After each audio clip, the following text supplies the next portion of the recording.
sithathe indawo zethu. I'm aware that delegates are still being screened, some of them outside. So we'll give it another 3 minutes so that because umcimbi wabasebenzi ukuze bakwazi sikwazi ukuqala kahle abasebenzi bonke sebekwazi ukungena. So ngenzela ukuthi nabahlonishwa labathatha izithombe bebe bethatha izithombe baqede.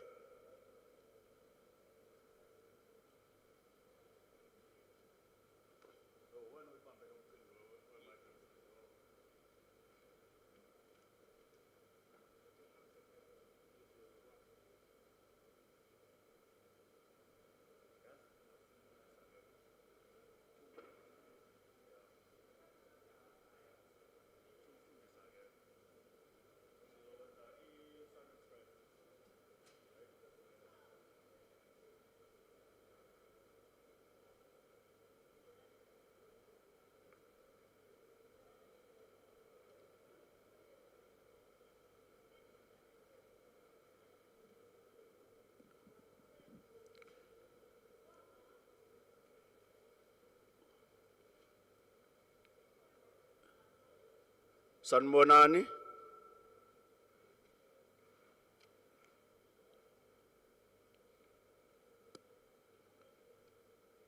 Good morning. Ngoba usanibona ngathi besicela nje ukuthi lapha emuva sinciphise ukuphithizela kwenzela ukuthi siqale nomhlangano wethu. We are running late ngemzuzu e15. Kusho ukuthi kuzofanele kube nendlela yokuyirecover leyo mzuzu. Ingozi ke yokuzama ukuyirecover ukuthi kuzofanele ngiyithathe kumuntu othile. Good morning colleagues, good morning workers, leaders of the workers of our province. Igama lami nguSifiso Musawenkosi Sonjica. Ngicelweke nje ukuthi kube umsebenzi wami ukubiza ukuthi ubani ozozokhuluma la phambili.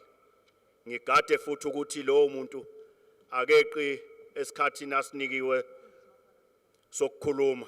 Thank you. Akeqi esikhathini asinikiwe sokukhuluma. So ulula kanjalo umsebenzi wami. So ngenzela ukuthi mawubona uze la phambili sengisukuma ngizeduze kwakho uyobuswazi ukuthi usuweqile esikhathini obekuvunyelene ngaso. I just want to, before we formally start with our program, and so that we acknowledge properly the guests and the leadership of our federations, that we ask uChamplain wasothukela ukuthi azosi vulela ngomkhuleko uPastor A.T. Maphalala. Besicela uChamplain othukela azosivulela ngomkhuleko.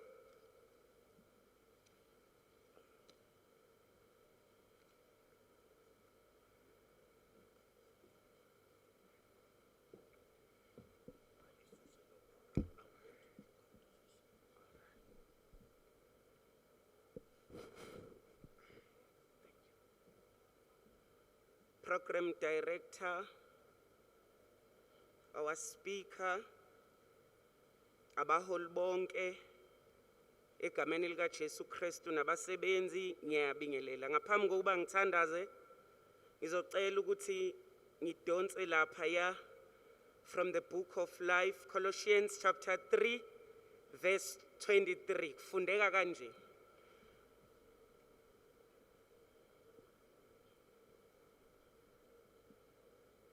whatever you do, whatever your task may be, work from the soul. That is put in your very best effort as something done for the Lord and not for men, knowing with all certainty that it is from the Lord, not from men, that you will receive the inheritance, which is your greatest reward. It is the Lord Christ whom you actually serve. Shall we close our eyes? Babe egameni lika Jesu Kristu ophilayo ekuseni siyathandaza in the name of our Lord Jesus Christ of Nazareth. Nkulunkulu wethu omuhle, Nkosi ephilayo, nali iphalamende lethu osehlisele lona ezulwini lihleli lihlangene lizodingida izinto zokuphumelela isizwe ne way forward in everything, Lord, that you have tasked them to do. Father, Lord God Almighty, siyathandaza ke ekuseni uthezwini lakho kubona konke esikwenzayo. Uyala ukuthi ukuthandaza kwethu kwaze kwenzelwa ababusi, abaphathi nabaholi nabasekhundleni ezinkulu. Yiko lokho esikwenzayo.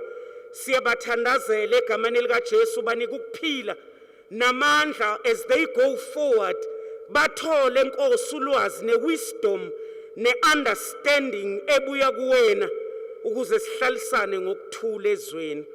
Baba wethu onamandla wonke siyabonga abasebenzi bonke laba mawudala uAdam noEva mawuqedile wabaletha emhlabeni wathi bayophila ngokusebenza. Nkulunkulu wethu onamandla, amandla okusebenza ke siwathola kuwe.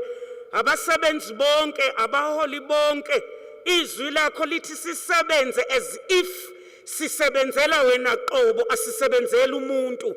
Ngoba uma senze kanjalo ukusebenza kwethu kuyoba nomphumela nama rewards avela kuwe hayi ebantwini. Baba siyabonga ekuseni. We declare this parliament opened in the name of Jesus Christ, so that ubunkulunkulu bonke basezulwini, iparlamente lonke lasezulwini lizokwehlela eparlamente lasemhlabeni, ukuze iparlamente lasezulwini malihlangana nelasemhlabeni intando kaNkulunkulu yenziwe emhlabeni njengoba yenziwe ezulwini. We declare this meeting opened in Jesus' name. Amen.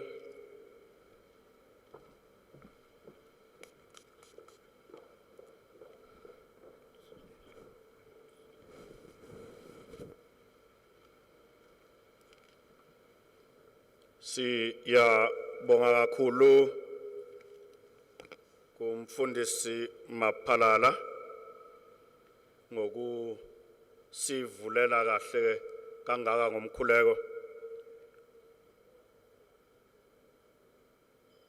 I am honored to stand here on this important day of the working class of our province, the 2021 Workers' Parliament.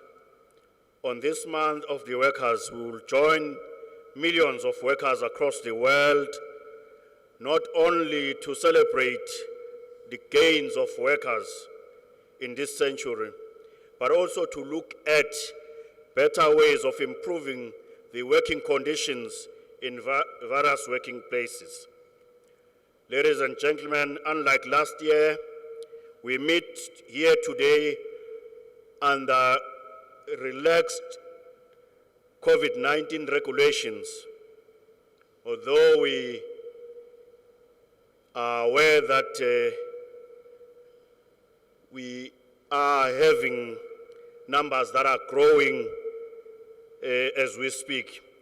Last year it was somewhat a sad meeting as we met virtually, losing that human contact that we always need as human beings.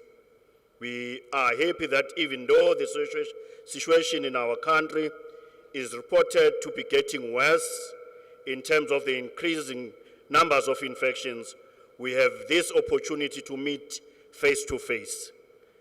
To us as an institution, the Workers' Parliament is part of our constitutional mandate to consult and listen to this sector and to ensure that our oversight responsibility is carried out in a manner that addresses the need of this sector. Indeed, we are looking forward to fruitful engagements among the three federations present here. Of course, COVID-19 has affected our families. We have lost lives in the labor market. The economy is shrinking, leading to loss of jobs, unsafe working places. These are amongst many issues we hope this Workers' Parliament will address. I must therefore thank you and welcome you all for taking part in our 2021 Workers' Parliament. I wish our participants, delegates from three federations in the province, NATU, FEDUSA, and COSATU, a fruitful engagements which will lead to 2021 Workers' Parliament resolutions. That was the way of welcoming you, fellow delegates of the federations. I am now honored that we indicate that our honorable speaker, which this program is led from that office, she is here, Honorable Boyce. We just want to acknowledge your presence, Honorable Speaker. We also wish to acknowledge the presence of the Honorable Deputy Speaker, Honorable Mthembu, in our midst. We also wish to acknowledge Honorable MEC Nkonyeni in our midst, who, besides being here as MEC, she is also here to represent our Premier of the province. I'm going to deal with that aspect just now, but we also wish to acknowledge the presence of our local mayor of Alfred Duma municipality, His Worship Madlala. Siyabonga ukukona bakho hloko hloko.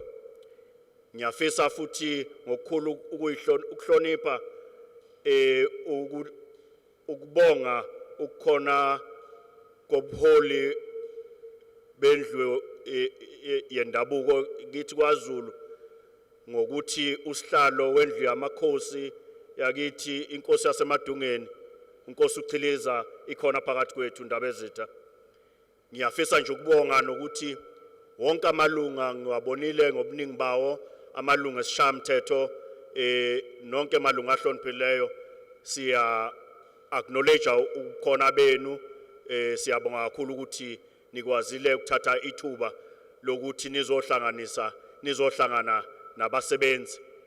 We also acknowledge the leadership of the workers of the federations that I've mentioned. They will then be introduced as we go along in terms of the leaders of the delegations. We are at this stage malunga parliament labasebenzi. We are going to ask that our Mayor, Honorable V. Madlala, welcomes us in this municipality. Thank you.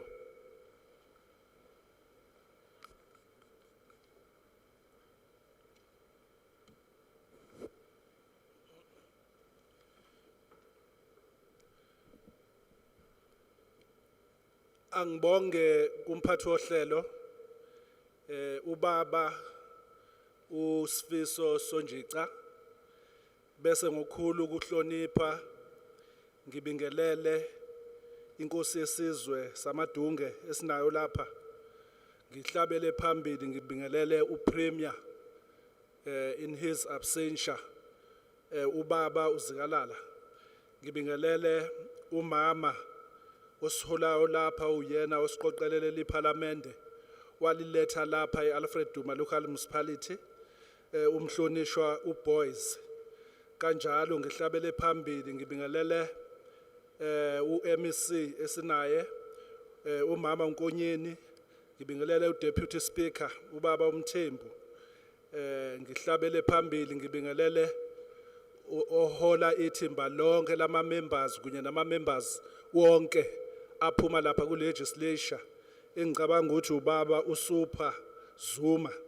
Ngihlabele phambili ngibingelele imanagement yasePhalamende iyayilidwe uSecretary kwesinye isikhathi mhlambe ke ngisho ngakho mhlambe kutshekile nongithethelele. Ngihlabele phambili ngibingelele ama representatives who are coming from unions nakuma stakeholders nje ahlukehlukene. I saw ubaba uMdlalose nobaba uMkhize and ngizwile ukuthi kune inhlangano eziningi ezahlukehlukene Fedusa and others. Nonke ngiyanibingelela. Ngihlabele phambili ngibingelela ama councillor nama professionals, umfundisi osivulele umama Maphalala. Nonke sanibona. You are all welcome, ladies and gentlemen. We remain mindful of the great strides we have achieved as a nation towards transforming the labor relations landscape through elimination restrictive and oppressive labor laws and replacing them with a progressive constitution and pieces of legislation that guarantee rights of workers such as freedom of association, collective bargaining, right to strike and workplace freedom. Siyazi sonke ukuthi sine constitution esibiza ukuthi uAct number 108 of 1996. Mawubheka wona lo mthetho uno chapter 2. Lo chapter 2 khuluma ngama Bill of Rights.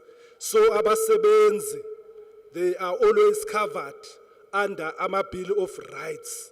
Recently, Parliament passed significant amendments to labor laws aimed at improving workers' rights, improving workers' condition and standard of life. These are the basic condition of Employment Amendments Bill, the Labor Relations Amendments Bill, the National Minimum Wage Bill, and the Labor Laws Amendment Bill. While these are indeed significant contributions, we also recognize that much more still needs to be done to fully realize the ideals many workers struggled for and laid down their lives to achieve. As such, we recommit ourselves to be the leadership that spurs to effort in ensuring that life-changing laws are made. The executive is overseen fearlessly and the public meaningfully participate in parliamentary programs aimed at advancing a non-racial, non-sexist, and prosperous nation where all workers enjoy the rights and presented in the Constitution. I would like to thank the leadership collective led by the Speaker of the Provincial Legislature for choosing Uthugela and also Alfred Duma Local Municipality to host this program. Feel at home and feel free. You are all welcome. Once again, just enjoy the rest of the proceeding. Sekudlulile konke lokho sengikushilo zizweni sekhaya eMnambithi eLady Smith namaphethelo ngisho ukuthi leli yikhaya lenu nonke uma ngabe senifikile siyadinga ukuthi ngazo zonke izikhathi kuzo zonke izinto ezenzakalayo nazi ukuthi siyanithanda eAlfred Duma nasothukela ngalawo mazwi siyabonga siyanamukela ningakhumula amabhantshi namajazi kona ngathi seqala ukukhudumala. I thank you.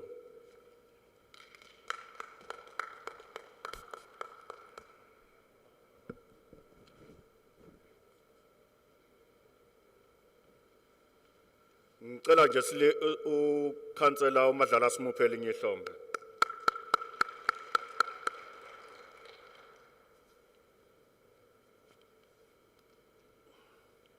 Siyabonga kakhulu Your Worship. I just wish to indicate that umhlonishwa uSzikalala oNdunankulu wethu kwaZulu Natal uthumele isixoliso ngenxa yokuthi attende umhlangano obizwa nge-joint sitting e-National Parliament, kodwa umhlonishwa uNgqongqoshe uNkonyeni uyena othunyelwe ngokusemthethweni ukuthi azomela uNdunankulu kuleli parliament labasebenzi. Sithole nesixoliso sikamhlonishwa uNgqongqoshe wezempilo naye obanjwe umhlangano we-National Portfolio Committee yakwa Health. Ngiyafisa as well acknowledge ubukhona buka Sotswebhu omkhulu kwi shamthetho sethu Nxamalala nesekela lika Sotswebhu Ngoni. Siyafisa ukubonga kakhulu ubukhona benu. Sizohlabela mgama ke ngenxa yokuthi ngithe kunalo 15 minutes oke waphazamiseka. So mangibuya nje ngizolokhu ngi-acknowledge ihambeli zethu ikakhulukazi the leadership of the federations, because namhlanje kahle kahle amalungu eParliament abasebenzi. Ngiyafisa ngokukhulu ukuyithoba nokuhlonipha ukuthi ngicele inkosi usihlalo wendlu ye-traditional leaders in our province, inkosi uChiliza, ukuthi azosinika umyalezo. Ndaba ezitha.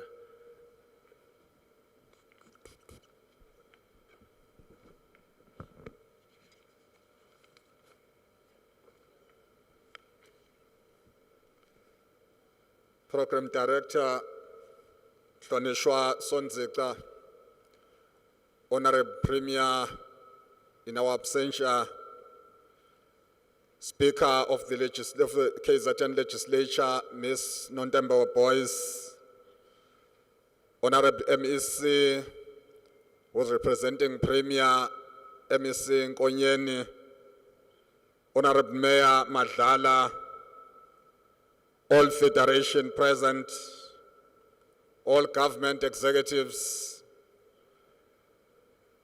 all agencies and official, ladies and gentlemen, thank you for inviting me on behalf of the House of Traditional Leaders in this province to this very important KZN Legislature Workers' Parliament.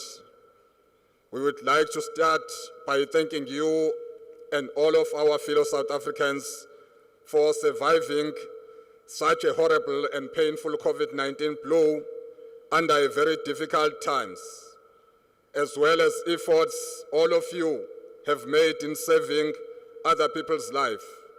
We all understand that we are not in the clear as yet, but in spite of these losses, we are South Africans, we are invisible, and we are still standing. We all have a lot of work to do. We must make sure that economy is working and growing. We must end the retrenchment and job losses. We must continue to protect ourselves and others from pandemic. Now is the time for us to do things differently. Our proposal is let's try becoming strategic in our ways of thinking and doing, because with a positive attitude, the impossible becomes possible. Let us be united and have one weight like we used to during apartheid. The pandemic has taught us that all we have is each other. As Amakosi, we support the Workers' Parliament. We are also praying that all of us here contribute sincerely to today's event and work hard towards finding solutions for our country going forward. Together we will conquer. Thank you.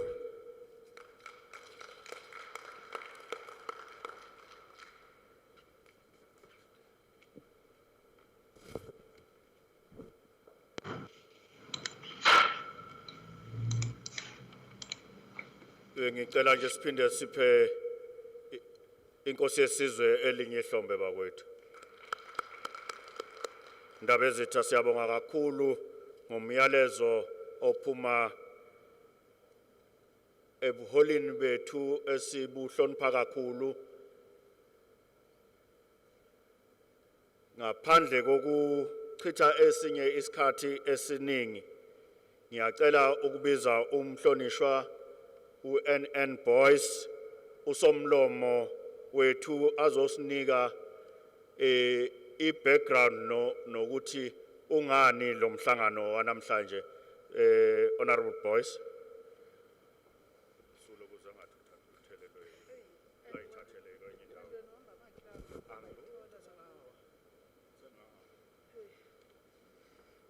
Umuntu angazathole eyakho yasemaklabhini.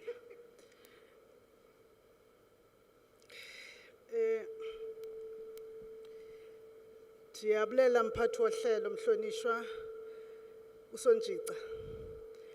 Sekela somlomo Mvelase, undunankulu wephondo, amalunga Executive Council yaKwaZulu Natal, amalunga esishaya mthetho akhona phakathi kwethu,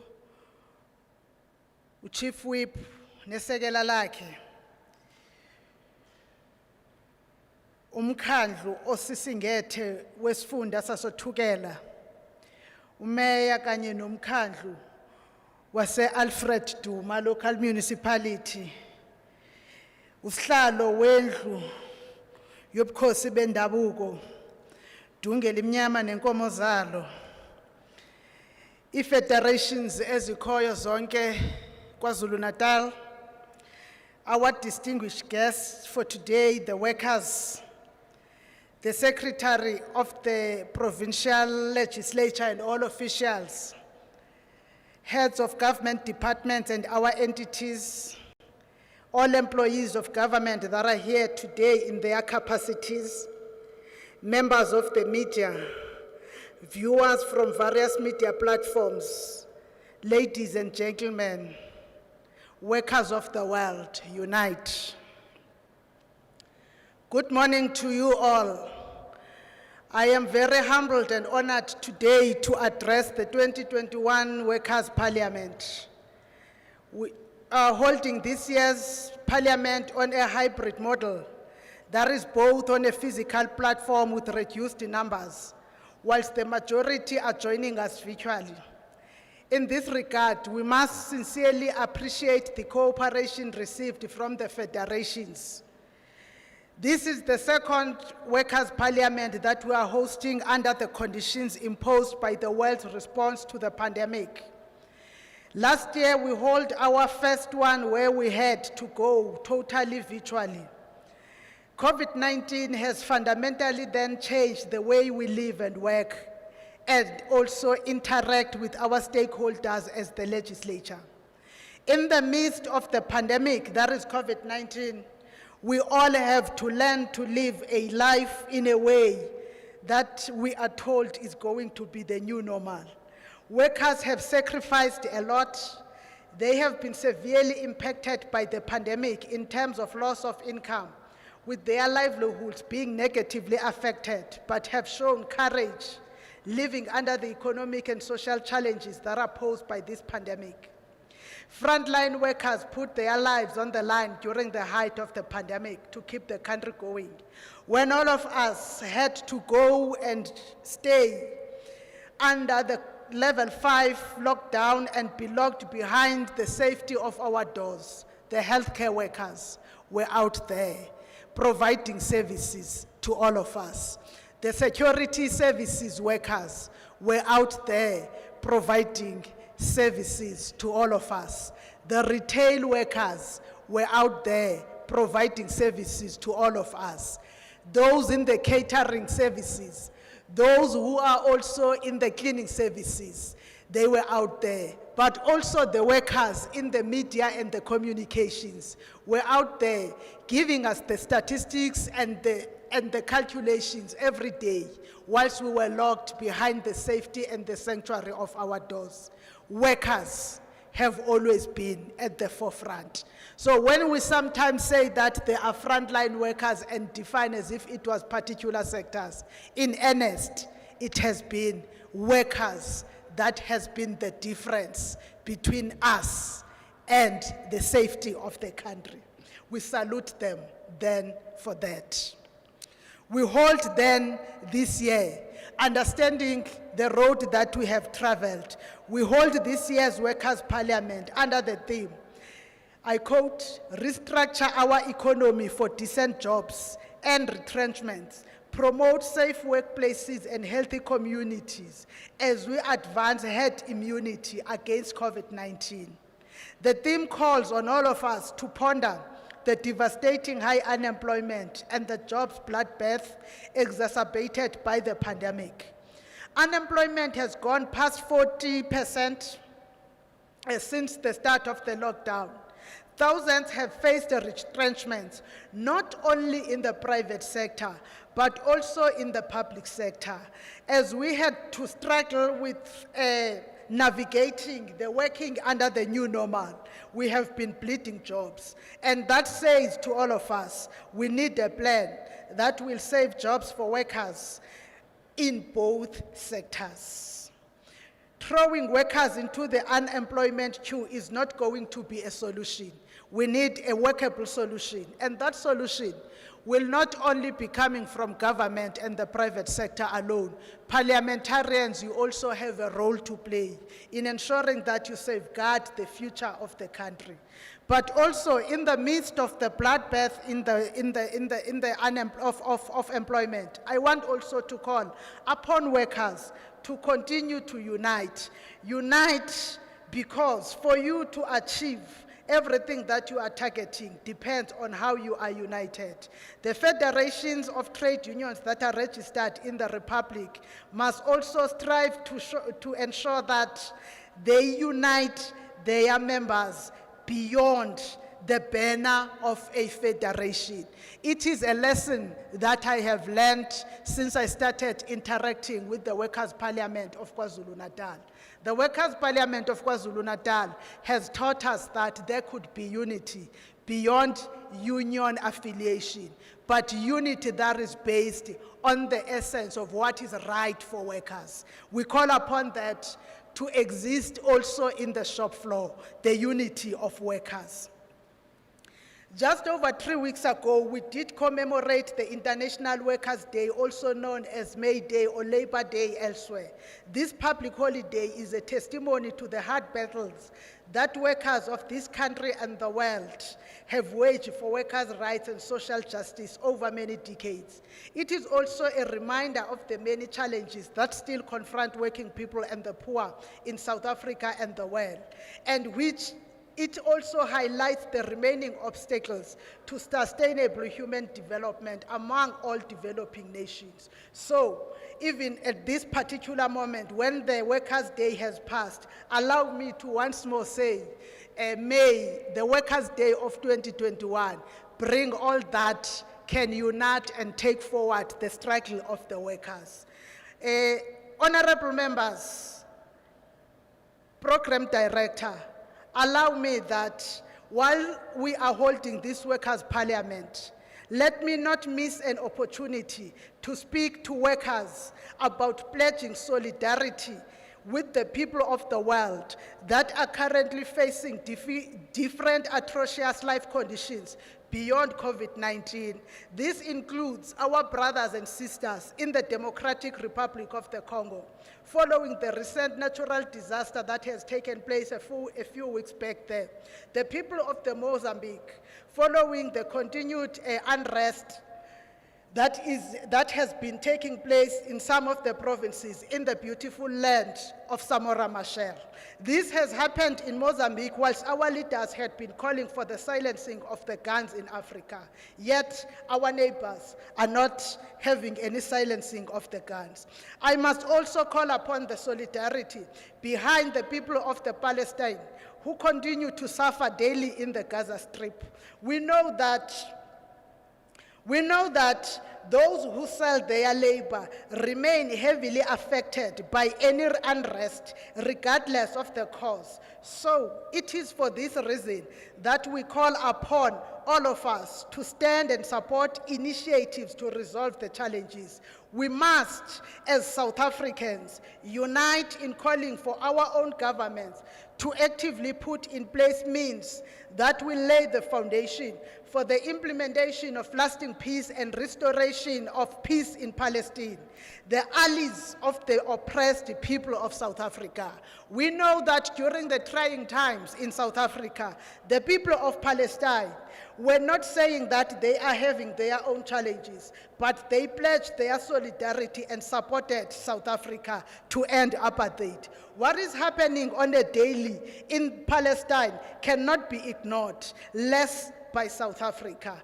But also we know that solidarity that is of lip service will not yield anything.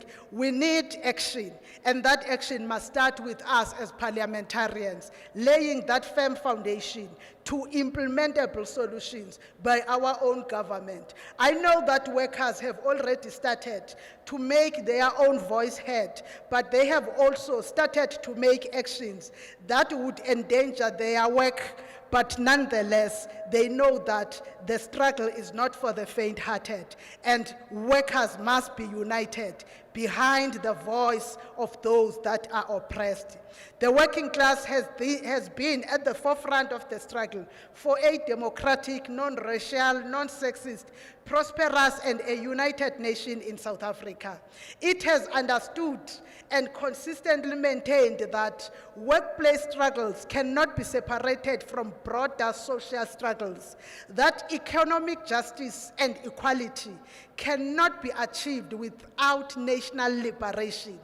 And the working class in South Africa has argued that these struggles cannot be separated from the struggle for gender equality and specifically women's emancipation.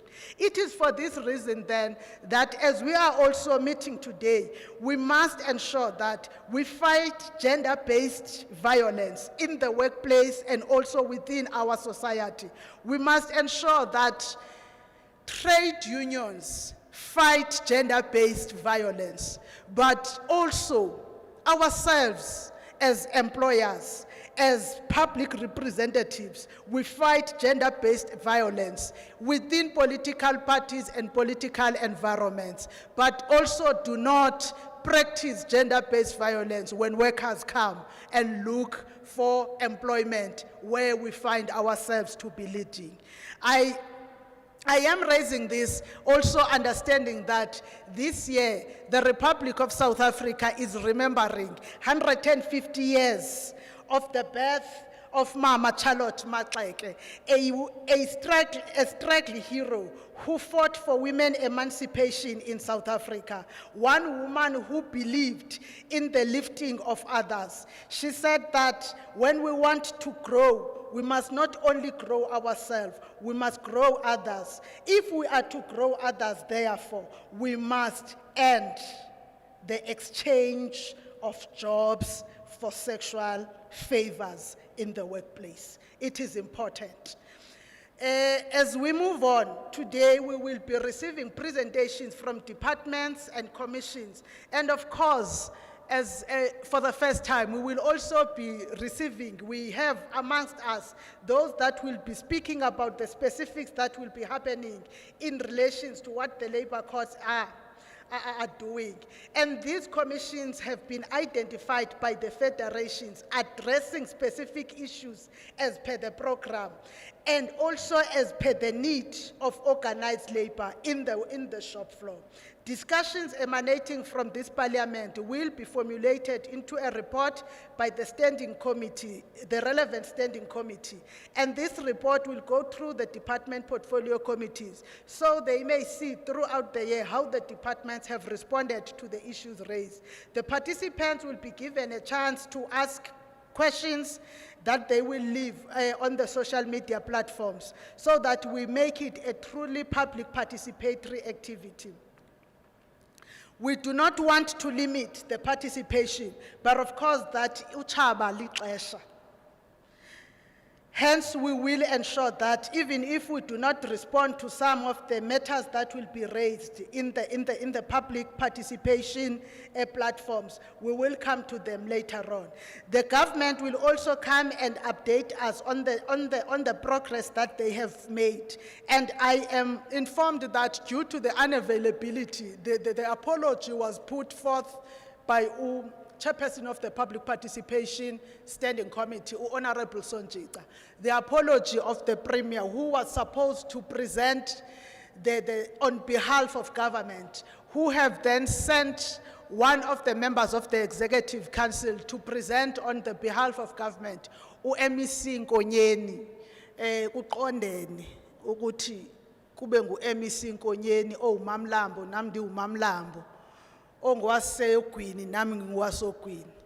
But she's come specifically in her capacity as a member of the Provincial Executive Council to make a presentation because the Premier is also attending the sitting of the National Assembly where he is also representing the province of KwaZulu-Natal today, and we could not then postpone. We sincerely apologize to organize labor for that.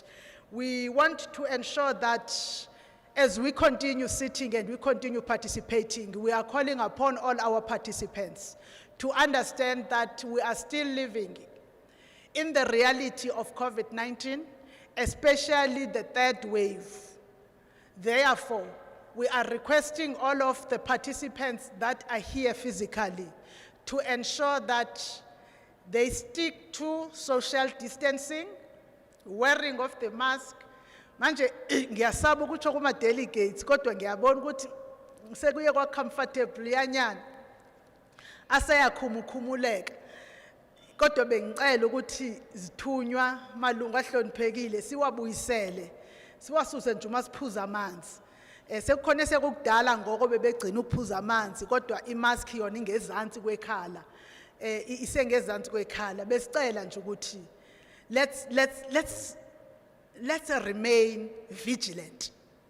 The only way that we are going to beat COVID-19 is by stopping. In fact, not the only way, one of the ways, the important ways, is stopping the spread. Stopping the spread is by sticking to the protocols, social distancing, sanitizing, washing of the hands, proper wearing of the mask. And then when you are in the category, Yabo Honorable Nkonyeni, go vaccinate when you are not a healthcare worker. I know that healthcare workers have started, but then others are going according to certain categories depending on age. When your age has started in this wave of vaccination, go vaccinate. We are appealing to all of you, enismamele nisemakhaya, nani enikhona lana, let's stop the spread of COVID-19 so that we can ensure that life takes some form of normality. Siyabulela kakhulu mphathi wohlelo.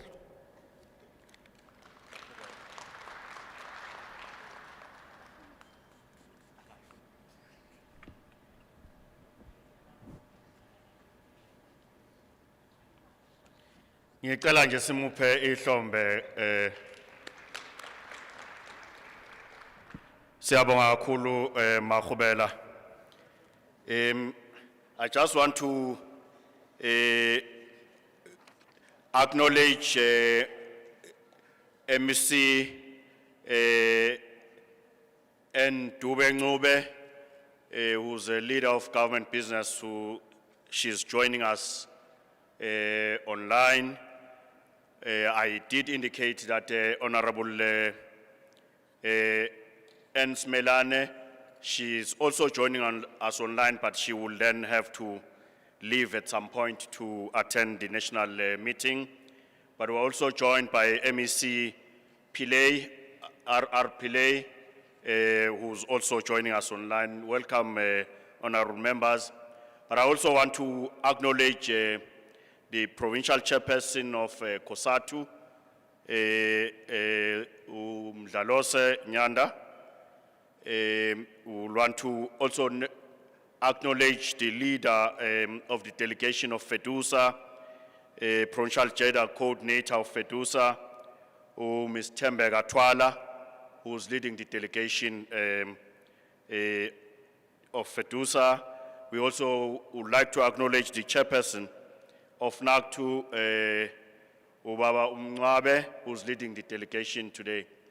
With that, I am also honored to invite Honorable Anne Konyeni, who's then going to speak to us on behalf of the Premier of our province, Mapela.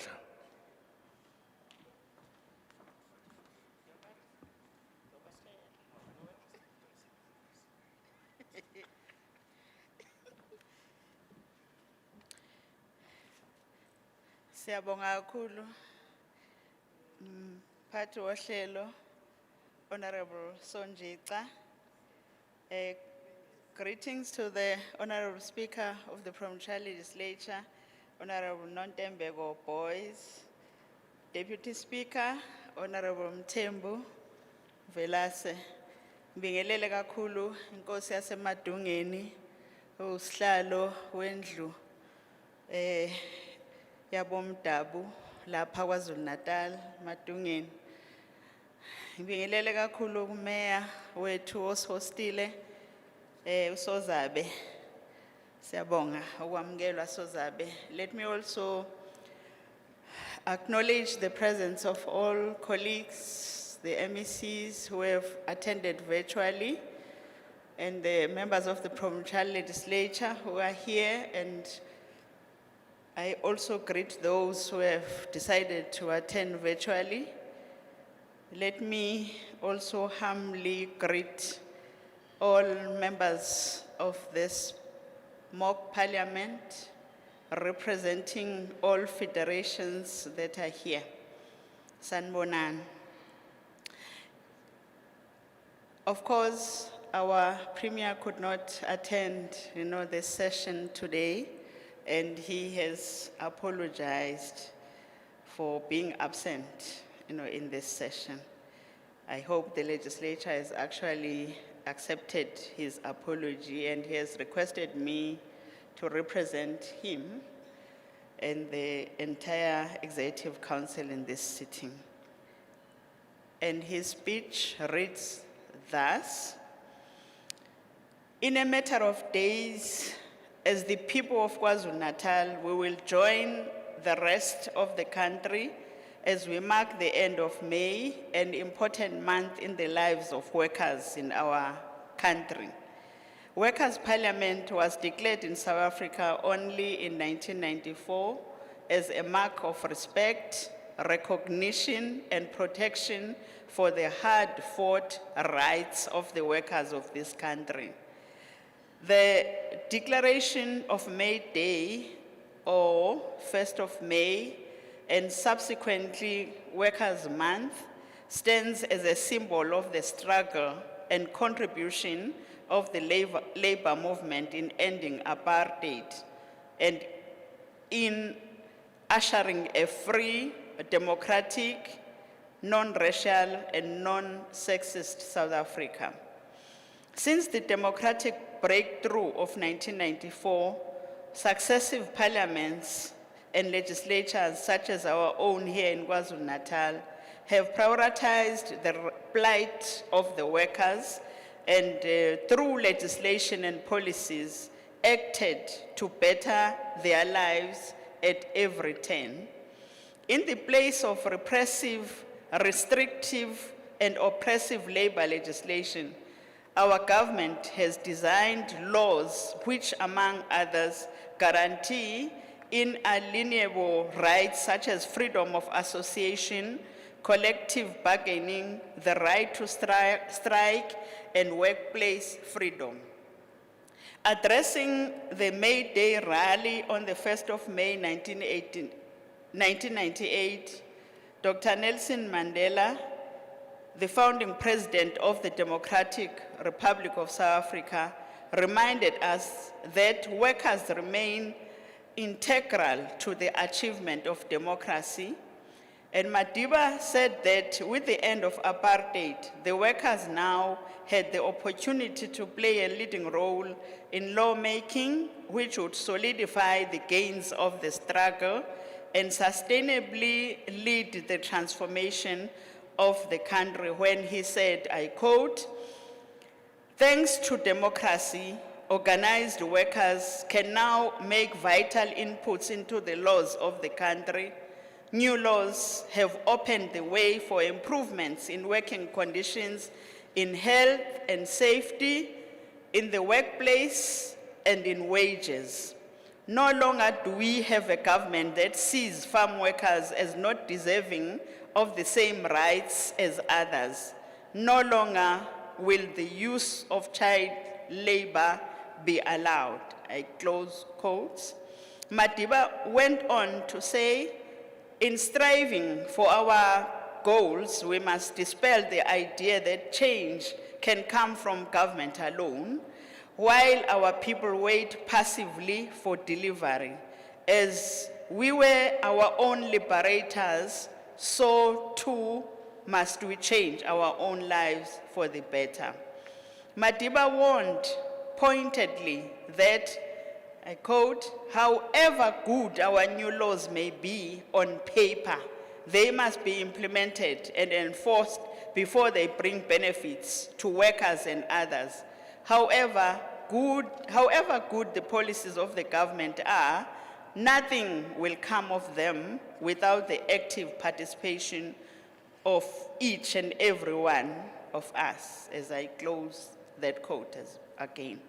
Honorable Speaker, according to Stats SA, of the nearly 23 million people in the labor force, out of a total of 38.4 million people between the ages of 15 and 64, 48.6% are informal sector jobs. Furthermore, 13.2% are in the informal sector, and 3.6% in agriculture, and 5.4% in private households. Stats SA indicates that the official unemployment rate now stands at 29%, not including discouraged work seekers, who make up another 7% of the working age population. This addition would place the expanded unemployment rate at 36%. And following the advent of the coronavirus, according to the quarterly labor force survey released by Stats SA, the unemployment rate in South Africa increased to a record of 32.5% in the fourth quarter of 2020. And according to a study in 2019 by Bezuidenhout and Chouadi, owing to changes to the economy and labor market since 1994, and as an indication of the changes to class composition of the unions, the majority of federation members shifted from the private sector to the public sector over the past 20 years, and from lower skilled to higher skilled workers. In essence, what this has done is that labor market trends are pointing to the incapacities of unions to organize, contract, casual, and flexi-time workers, as many have shown. It's a study that was presented by Bezuidenhout and Chouadi. And deindustrialization and the casualization of employment limits the capacity of trade unions to organize. This is a worrying development as organized labor is a key stakeholder and partner in the democratic management of our economy, which incorporates the protection and propagation of workers' rights. Another development is that the workers in the province of KwaZulu-Natal, like those of the rest of South Africa, for the first time in many years, find themselves facing the greatest unemployment crisis in their lives. A major slump such as this, which is caused by the coronavirus pandemic, devastated so many of our sectors and industries, such that many of them are still in need of economic injection and support. The pandemic affected industries like agriculture, construction, mining and manufacturing, and more importantly, tourism. Indeed, even in the latest reports on the global economy, point to the appearance of green shoots and reason for optimism. We are not out of the woods yet. In response, working with the private sector, we are busy rolling out our economic recovery and reconstruction plan and delivering the State of the Province address in February. Honorable Premier Zikalala said the key pillar of KwaZulu-Natal's economic reconstruction and recovery plan was centered on enhancing its industrial base. The Premier committed provincial government to the implementation and fast-tracking of job creation projects such as the Special Economic Zones project pipeline and incubating the clothing and textile special economic zones. The province will be rolling out industrial centers, including the leather industry hub, supporting localization of value chains, reviving industrial estates, and creating linkages with private estates in order to increase investment steam.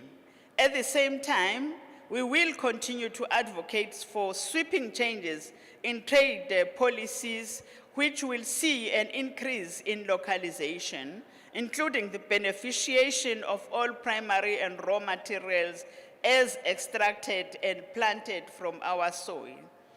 Government, as key player in the largest single procurer of goods, is also committed to buying locally manufactured products. We will also fast-track the release of land for industrial development in all municipalities and ensure that environmental approvals and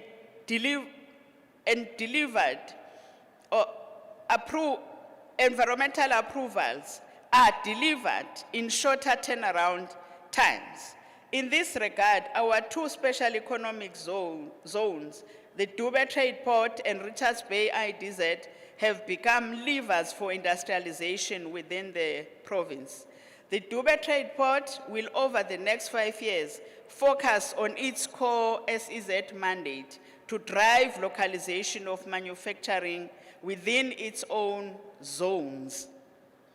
In addition, the long-term Durban Erythropolis and the automotive supplier park in the south of Durban will spur provincial growth over the next 20 to 30 years. That will support jobs and skills development, especially among our young people and women. Recently, the Honorable Premier launched the Whetstone Business Park with a value of almost 2 billion rands, which is on 33 hectares of industrial land and the DeFi distribution warehouse in Ladysmith with new investment of about 200 million rands. We expect more investments like this, which are driven by the private sector and supported by government in order to provide key infrastructure and swift environmental impact assessment approvals. The 1.3 billion rands edible oils plant by Wilma has started at the Richards Bay IDZ. The project is expected to inject much needed jobs in the King Cetshwayo district and will be completed in year 2022. The Richards Bay IDZ has also appointed the contractor for phase 1 of the 4.5 billion rands titanium dioxide plant, and construction will commence in January 2022. Honorable Speaker, the province has already achieved 2 major milestones in its plan to establish a fully fledged clothing and textile special economic zone here in Ezakheni. Already, the province has nominated Dube Trade Port to be its operator with investment of close to 780 million rands from companies interested to relocate to the special economic zone. This is part of clothing and textile corridor approach, the textile belt, which starts from Newcastle, Ladysmith, Moy River, Pietermaritzburg, Hammersdale, Durban, Isitebe, Dube Trade Port, and extends to Richards Bay Industrial Development Zone. And we expect these investments to produce a total of about 3,435 permanent jobs as part of the 22 billion rands investment pipeline. The following key projects are worth mentioning, honorable members. The Vodacom South Africa is rolling out the 5G network in Durban. The 1 billion rand project is expected to create 500 new jobs. Unitrade in Kwadukuza is a 105 million rands investment that specializes in production of Ford Ranger and VW Amarok components and has created 250 jobs. The 380 million rands investment by Frymex potato chips in Verulam has created 600 jobs.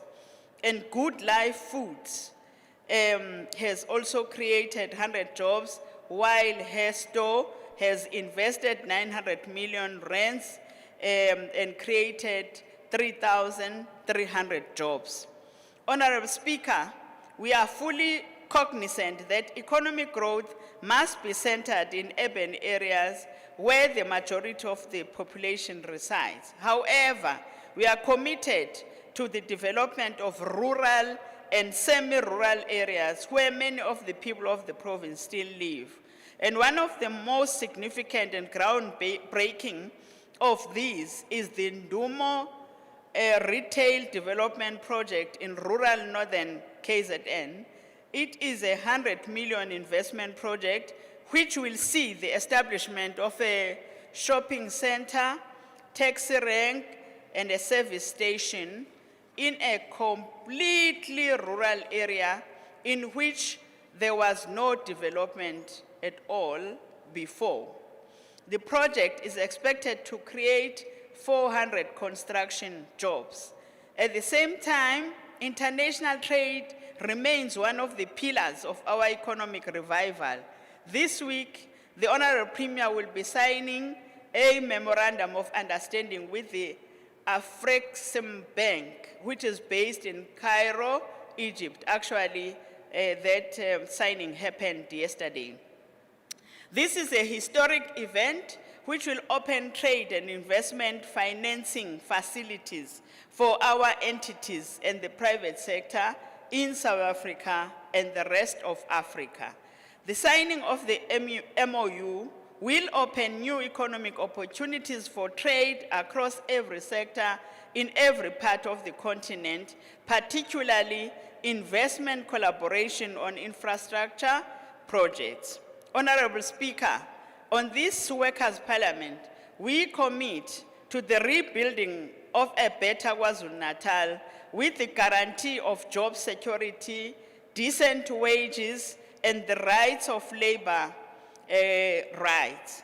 And more than ever before, we must join in a united effort to realize the goals of the Freedom Charter and the National Development Plan and the attainment of non-racial, non-sexist, and prosperous nation. As workers of KwaZulu-Natal in the public and private sectors, we take this opportunity to salute you for your resilience in the face of the COVID-19 pandemic. We pay tribute to the unmatched commitment of the frontline workers who stood eyeball to eyeball, shoulder to shoulder in the war against the coronavirus. As we conclude, Honorable Speaker, the sitting of this Workers' Parliament on 12 May 2020 resolved on issues whose implementation affects the lives of workers and the people of KwaZulu-Natal. The departments are fully and ably represented by the MECs, heads of departments, and senior managers at this gathering. Detailed reports have already been submitted on all these issues as raised in May last year, and the reports will be tabled for consideration over the next few days. And more importantly, as Madiba reminds us, the resolutions and commitments of our parliaments and legislature must be implemented if KwaZulu-Natal is to achieve its potential as a province. As we end, government is not an entity in isolation from the rest of society. It is reflective of the public sector employees who drive the delivery of services, which affects the quality and efficiency of the sector. Among the challenges facing the public sector in the 21st century is boosting performance, improve accountability, ensuring and increasing public safety and security, and running honest and accountable government. We expect to have an ethical public service that is anchored by a corps of civil servants who practice the ethos of I do right even when no one is looking. Other critical challenges include innovation and adopting the digital reality of this century with all its challenges and advantages. As government, our response is tailored to the priorities of modernization of government, public governance and accountability, health and welfare, and the development of innovative partnerships. These changes must guarantee real benefits for citizens, communities, and businesses. In addition, there will be operations management framework to enhance productivity with all departments expected to have service standards and delivery charters. Charters are an accord which ensures that citizens know the level of service they should expect to receive and the length of time it will take. Furthermore, the province has finalized the skills audit for all SMS members in the provincial administration. A composite report will be finalized to determine the skills gap and the necessary interventions where appropriate. A professional, meritocratic, and ethical civil service is necessary for the safeguarding of citizens' interests. This will be achieved by building state capacity and instilling professionalism in the public service. We are adopting a human resources turnaround strategy intended to totally transform the public service and develop a cadre of civil servants that are capable, diverse, and well-trained.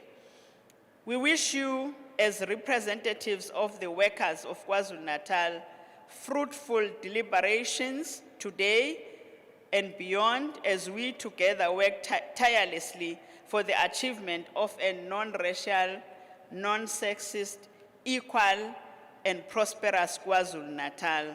together growing KwaZulu-Natal. I thank you.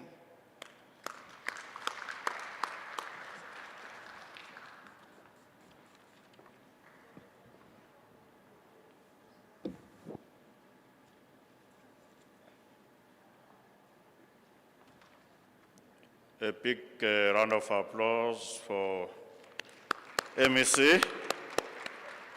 Siyabonga kakhulu MEC Nkonyeni. I've been made aware that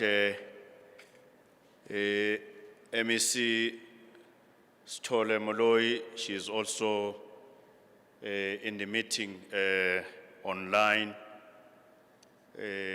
Honorable Speaker, I was also asked that I indicate that the chair of chairs is not here because there is a funeral in that is attending at Umzumbe.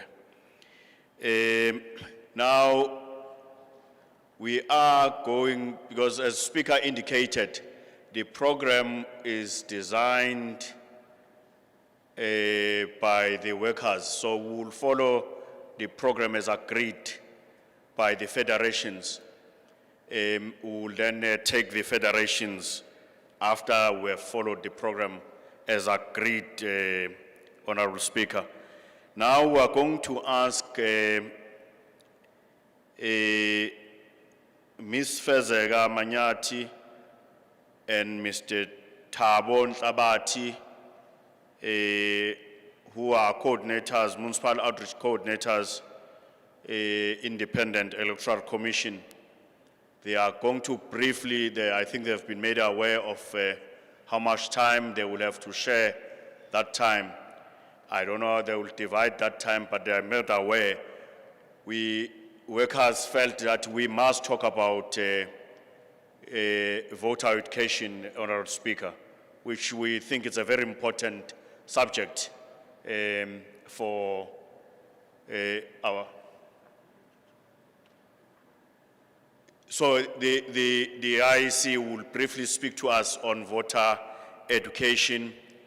I also want to acknowledge the MEC of Human Settlements and Public Works that is also part of the meeting. Join us online, MEC Jomo Sbia. Welcome, MEC Sbia. Then I allow Ms. Manyati and Mr. Nhlabati to do the presentation. You will agree how you divide your presentation.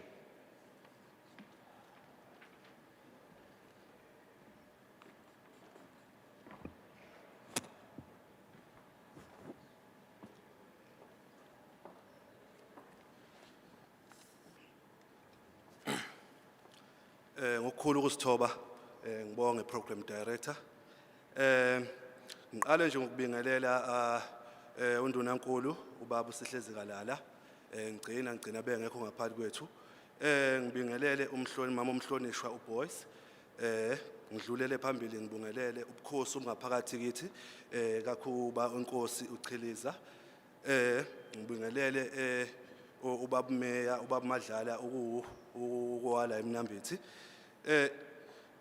bese ngicina ukubingelela ubuholi bonke obungaphakathi kithi igama nguThabo wakaNhlabathi ngihamba nosisi icolleague uFezeka Manyathi siphuma kwa IEC ukukomishane emele kahle thina sama MOC sihambela imiphakathi yangakithi sibafundisa on civic and democracy education zozama ukuyifinqa ivoter education yethu due to isikhathi esinikwe sona sokhuluma nje ngezinto ezibalekile as in ama dates of registration, the importance of registration and our new online e-recruitment system and online system and okay sidlulele phambili ngizoqala ngisho ukuthi as we all know ama local government elections ahlongozwa ayasondela nathi njengo IEC uhlelo lethu lume ngemumo njengamanje wesuka iprocess yokutrya ukuthi si register abantu singalindile ukuthi kuze kufike i-date yokuregister, which is the 17th and 18th of July 2021. Abantu bese ngakhona ukuregister from now on onwards, leading up to that registration weekend. Do bear in mind ukuthi there will only be one registration weekend this election year due to budget cuts. So sizama ngayo yonke indlela ukuthi to encourage abantu ukuthi they should register. That's why we created an online system where we have website yethu, you can able to change your address website yethu, you are able to you are able to change your address, you are able to register online. And in doing so, there are projects in place like your School Democracy Week, your youth campaign projects, which is youth, the young youth, which is between the ages of 18 and 24. Register nanokuthi ivote. Due to isikhathi sami ngizocela ukudlulisela kudadewethu uSisifeze kaManyathi. Sengehla njena ngizothanda ukusho ukuthi let's stay safe and follow the protocols that are set by the health department, I mean, and be safe. Thank you.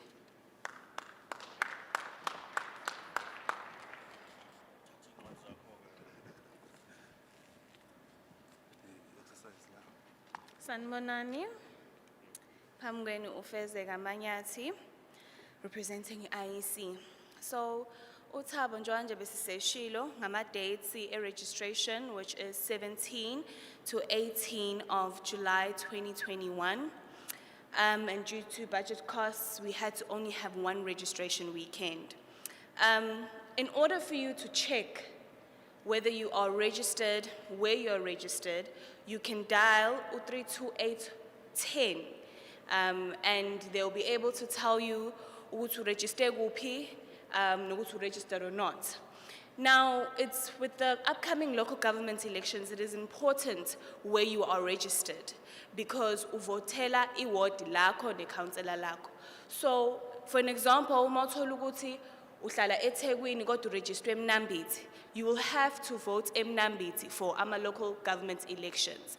In order for you to vote eThekwini, you need to go and update your address. You can update your address during a registration weekend, or you can update it online. So, okwamanje, ama first-time voters awakwazi register online. Kodwa, it's coming. The IEC is moving more into the digital platform. So a lot of the things like applying for umsebenzi, updating your address is already on the IEC website. You can just go to www.elections.org.za. There you will create a profile. I-profile yakho izokuvumela ukuthi u-update i-address yakho, izokuvumela futhi ukuthi u-applyele imsebenzi ka-IEC. Because IEC is focusing a lot on the youth this year, IEC keep him sebens, especially during registration time and especially during the voting time. And one of the things that we encounter is that a lot of people are not registered. So it is very important to register, especially IEC, because it's a prerequisite to be registered. Secondly, with the local government elections, registration budget allocated according to ward. So for example, ward in about 10. Kodwa ku-register abantu abawu-4. I-budget izo-allocatela abantu abawu-4, which means not adequate or not enough service delivery can be provided to your ward. So ngiyacela ukuthi sikhuthazele abantu ukuthi be-register, especially for proper and good service delivery to be delivered by our councillors of the ward. Lastly, with job requirements or applying, khona i-system ebizwa nge-recruitment ka-IEC. There are processes and steps that you go through. You create your profile, you create your password. There you upload your attachments, which are your CVs, your matric, your qualification, your ID, and your license. And then you can apply in any province in the country of South Africa. at any time. Kumanje ama-poster aphumile for i-registration period to be a registration staff. So ungahamba namanje uhambe uyo-applyela ukusebenzela i-IEC. In closing, if you have any inquiries, you can feel free to contact our office through 036-637-7874, or you can go straight to the website www.elections.org and you'll find every single piece of information that you require on that website. Thank you so much for your time.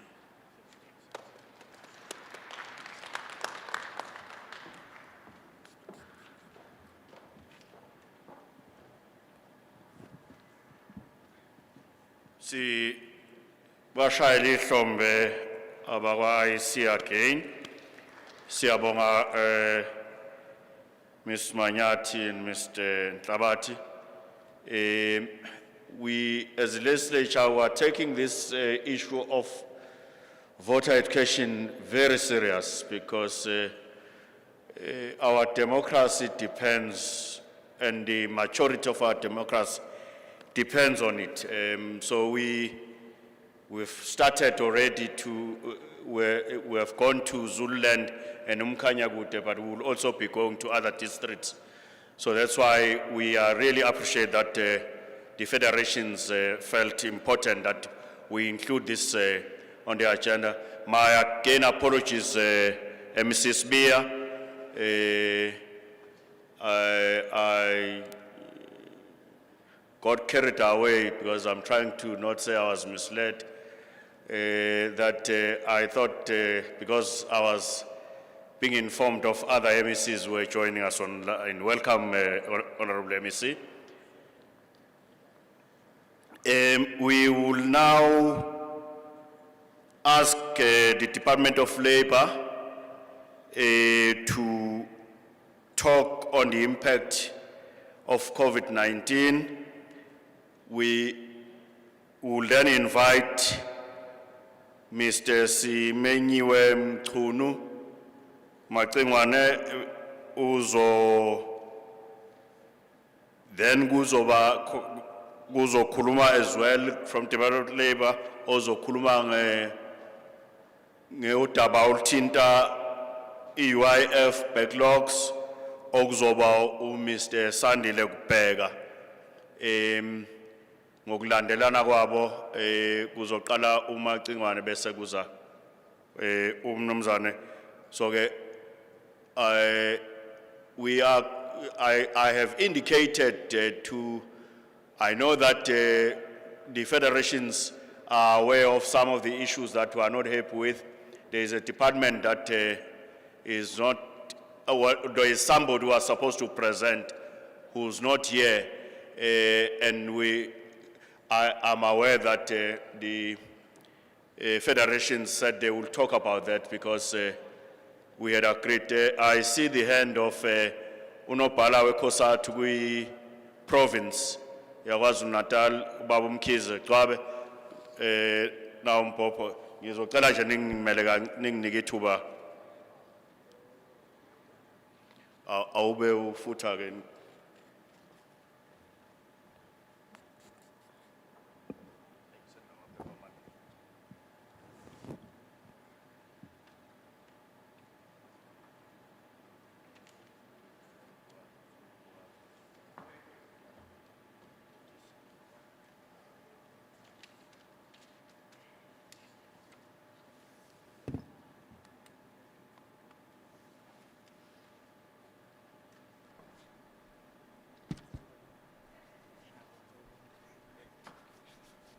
Thank you, Honorable Chair, the Program Director.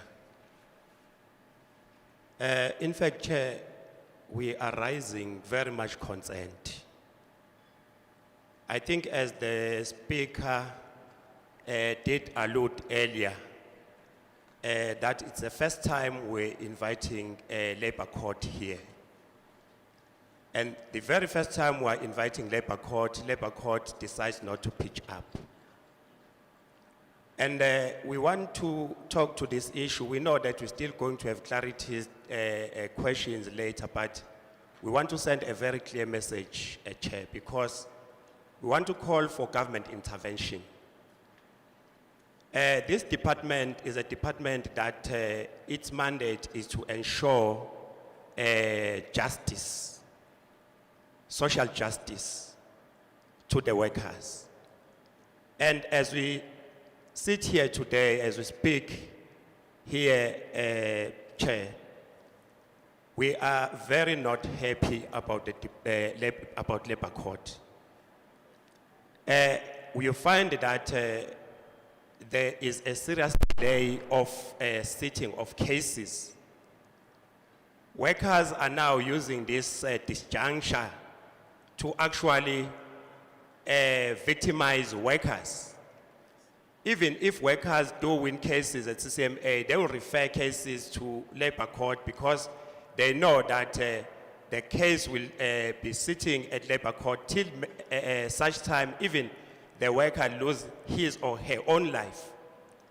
And we wanted to engage on these matters, Chair, because when you talk about justice delayed is justice denied, is exactly what is happening at at the labor court. And therefore, we want to call really government to assist on this one. We want to call government to actually facilitate engagement between labor court and ourselves. I'm saying that because the reason that they have sent here, it shows that they are not taking us serious at all. You can't tell us that you are not coming here because Friday is a busy day to you. You are running around delivering files because the cases are now sitting virtually. That is the kind of excuse we have here. And we must say, Chair, that that is very much unacceptable because our understanding is that Labor Court was aware about this engagement well in advance. They're supposed to be here and they're sending this lousy excuse only this morning. So we want to raise our sharp concern, Chair, on this one. Thank you very much.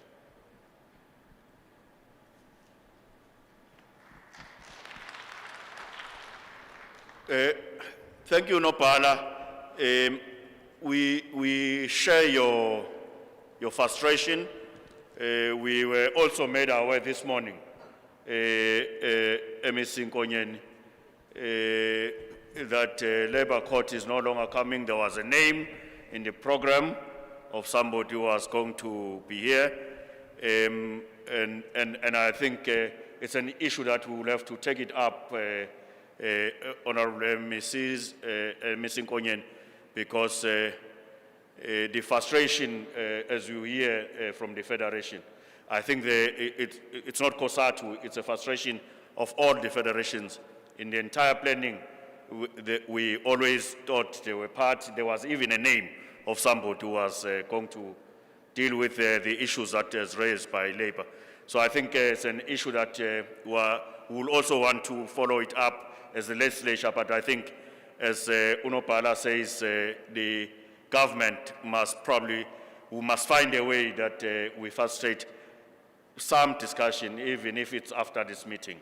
So let me allow, with that, let me allow ukubheka kuqala ukubheka uzokwenza konke. No, ake kuthiwa kuzoqala ke health and safety ubaba ukubheka.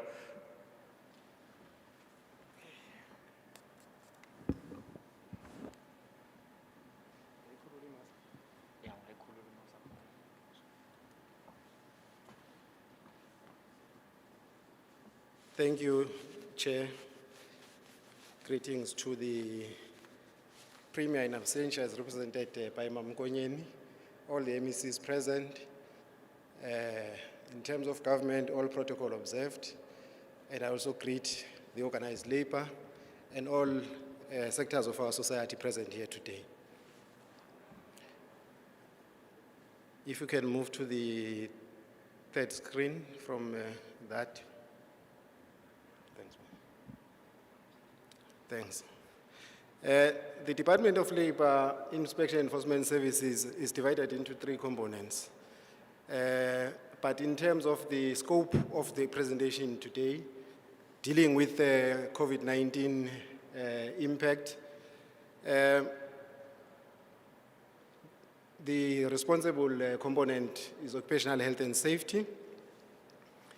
We are responsible for many facets in terms of the occupational health and safety space. Currently, our structure has 163 posts, of which one is a specialist as field, 30 principal inspectors as field. Previously we had 5, but following the commitment by our minister that they were going to beef up the occupational health and safety component, what happened is that we received 124 new posts, and 25 of those were those of principal inspectors. We have 132 posts for inspectors, of which 107 are field, and 99 of those 132 posts are new. As I've indicated, in terms of the inspectors, we have 107 post field. We have vacancies due to promotions, as well as transfers, leading to re-advertisements. But then for all those 25 posts that are vacant, they are all in the process of recruitment procedures. What is being done by the Department of Labor regarding COVID-19? Initially, the Department of Labor in April developed the direction for COVID-19 under the Occupational Health and Safety legislation.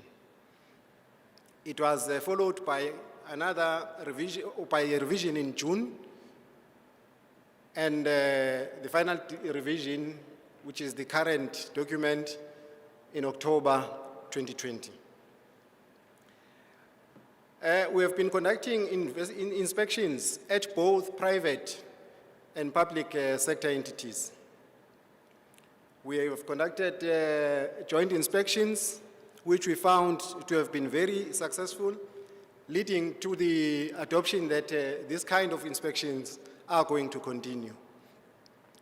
I'm glad to see Mr. Mkhize present today, because we have gone to quite a number of entities, especially during level 5 and 4, trying to assist the employees that were faced by circumstances where their rights were being violated. We do investigations of COVID-19 incidences, and we react to reported complaints of non-compliance. Further to that, we conduct advocacy. We've done advocacy to the unions and to employees, in particular for employees where the employers are keen to have their employees also adhering to COVID-19 protocols, as it were. Next slide. In terms of the outcomes of our inspections, last year, maybe if I can add, the 124 posts, those inspectors started coming in as from the 1st of October coming forward. So in the year 2020-2021, we had a target of 5,700 inspections, but then we managed to conduct 6,755 inspections. And as a matter of principle, due to the era we were living in last year, we had made a decision that for all our inspections, we are going to conduct COVID-19 inspections. Of those 6,755, 1,268 were reactive, and 5,847 were proactive. 3,634 complied on initial inspection, and 3,121 were found non-compliant and served with enforcement notices that was upon initial inspections. And follow-up inspections are being conducted. One can report positively that for almost 80% of those that were not complying, we find that upon follow-up, they are complying. There are some that are in the process of being referred for prosecution, but of the 40 where we have referred such cases of non-compliance after follow-up inspection, we've had 7 admissions of guilt so far, and others are still pending. But that is the delay on the side of the NPA in terms of setting them up on a court roll. Next. So, regarding the compensation fund claims for COVID-19, we have received a total of 2,826 claims. 1,284 were accepted, 966 were repudiated. Those that are awaiting adjudication, we have 31. Rejected, it's 487. In adjudication, it's 58. So, one, in terms of the time allocation, we had to try and summarize what is it that is happening around the space of COVID-19 and occupational health and safety. And we would like to urge you once more that it is our collective duty to comply with COVID-19 protocols and save lives, both ours and everybody else's. Thank you.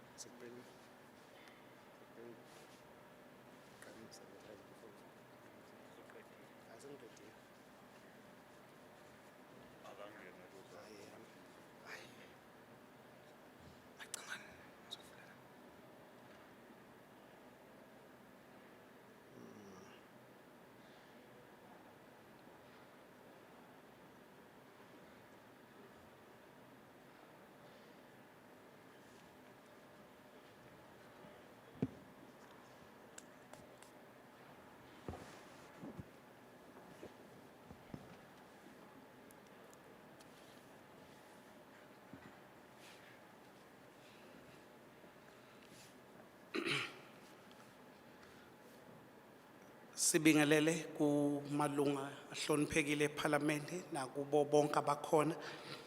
Igama uSimenyiwe Mchunu from Department of Employment and Labor, particularly in the UIF program. Maybe one, before we go through the slides, must clarify that UIF got 2 separate programs. I'm going to focus particularly on the TERS, as it was highlighted as the topical issue that we should cover, and then cover the normal UIF as we know it as the Department of Employment and Labor. We are known to administer the fund that is called Unemployment Insurance Fund, where people on termination of employment, they go to our offices to apply for unemployment insurance claims.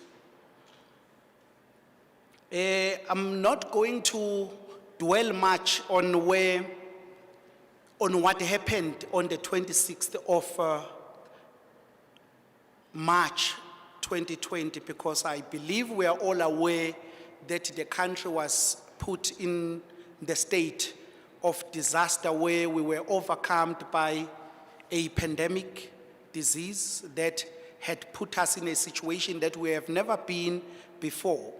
And that calls for decisions to be taken to save people's lives.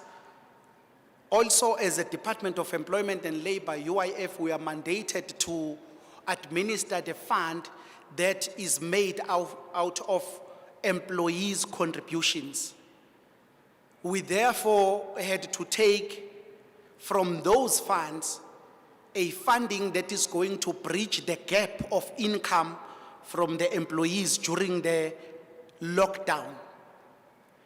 As we are all aware that the lockdown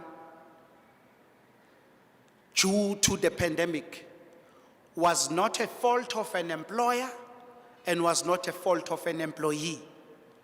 But there is also no law that says an employer must pay salaries where there are no business operations that are happening at the employer premises. And there is no law that says an employer must take away leave without and pay the employees through their leave or whatever the case may be because of pandemic, because it was not a cause by the employee nor by the employer. I'm going to focus on slide number, I don't know who's controlling, but on slide number 6, because the earlier slide may be a clarification of mandate, where is our mandate derived, what happened, how were the decisions arrived at to make a special funding that is called Temporary Employer-Employee Relief Scheme. The first directives that we were given as an unemployment insurance fund was to administer that fund, whereby under normal circumstances, if the employees become unemployed, they would have to come to our offices to apply. And when you are applying, we need your banking details, the employment record submitted from your employer, and all those sort of documentation. But there was no time to say to the employees, go to the bank, obtain bank confirmation, go to your employers, come and queue at our offices. So we had to come up with the strategy of administering and ensuring that the funds flow to the employees. So the option that was taken was that the employers already have the information that we require to process claims, which is employees' profile, when did the person start to work, how much they are earning, then the termination, and the banking details in which the salary is paid. So the decision was that that data is going to be used to process these claims and then pay it to the employer. Then the employer is going to transfer the monies to the direct beneficiaries, which are the employees, while employees are sitting at home. The calculation of how much is going to be paid was also pronounced during that directive, that is going to work exactly the way the normal unemployment insurance fund claim works, is calculated, which is 38 to 60% of a person's salary not exceeding the ceiling. Later, on the 6th of April, the Minister of Labor made a pronunciation that since there is a minimum wage act of 3,500, at times when the 38 to 60% scale is calculated, if it lands less than a minimum wage, the directive was that we must pay the minimum wage. However, if that scale lands an employee above the minimum wage, then whatever that employee qualifies for, it's what is going to be paid. So that was in directive number 2, which was dated on the 6th of April 2020. The option was to pay the money to the employer and the employer to pay it to the employee. There was also an appeal that was made by the president to say some of the employees who may qualify, because you will remember we were not ready for the pandemic. So we had to work up a system that is going to respond to these needs. And there were systems glitches at the beginning. So there was an appeal that was made to say those employers who can afford to advance the employees' monies, they may do so. so that by the time when the claim, the TERS claim is successful, they may then set off what they have paid to the employees and then forward what is due. If what they have paid in advance is above what the employee qualifies for, the employer is going to less what they have advanced to the employees and then pay to the employees what is due to them. There was a directive that speak to that effect. You will only remember that UIF TERS was topical around June 2020, where it happens that money landed on some employers and was not transferred to the employees.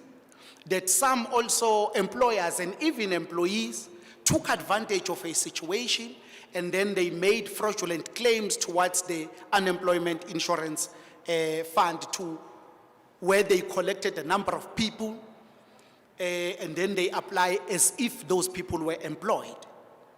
One of the other challenges was that some of the employers were not declaring their employees. You only find that only 1 or 2 employees are declared. So our system was to verify if the employee is declared, then we continue to pay. But if the employee is not declared, we ask the employer that you must first declare this employee. Some of the employers applied for people who were already out of work, which means those people were terminated prior to the 26th of May, which means 26th of March, sorry, which means whether COVID or no COVID, they would not be employed. Yet the fund was to focus on people who were out of employment as a consequence of lockdown.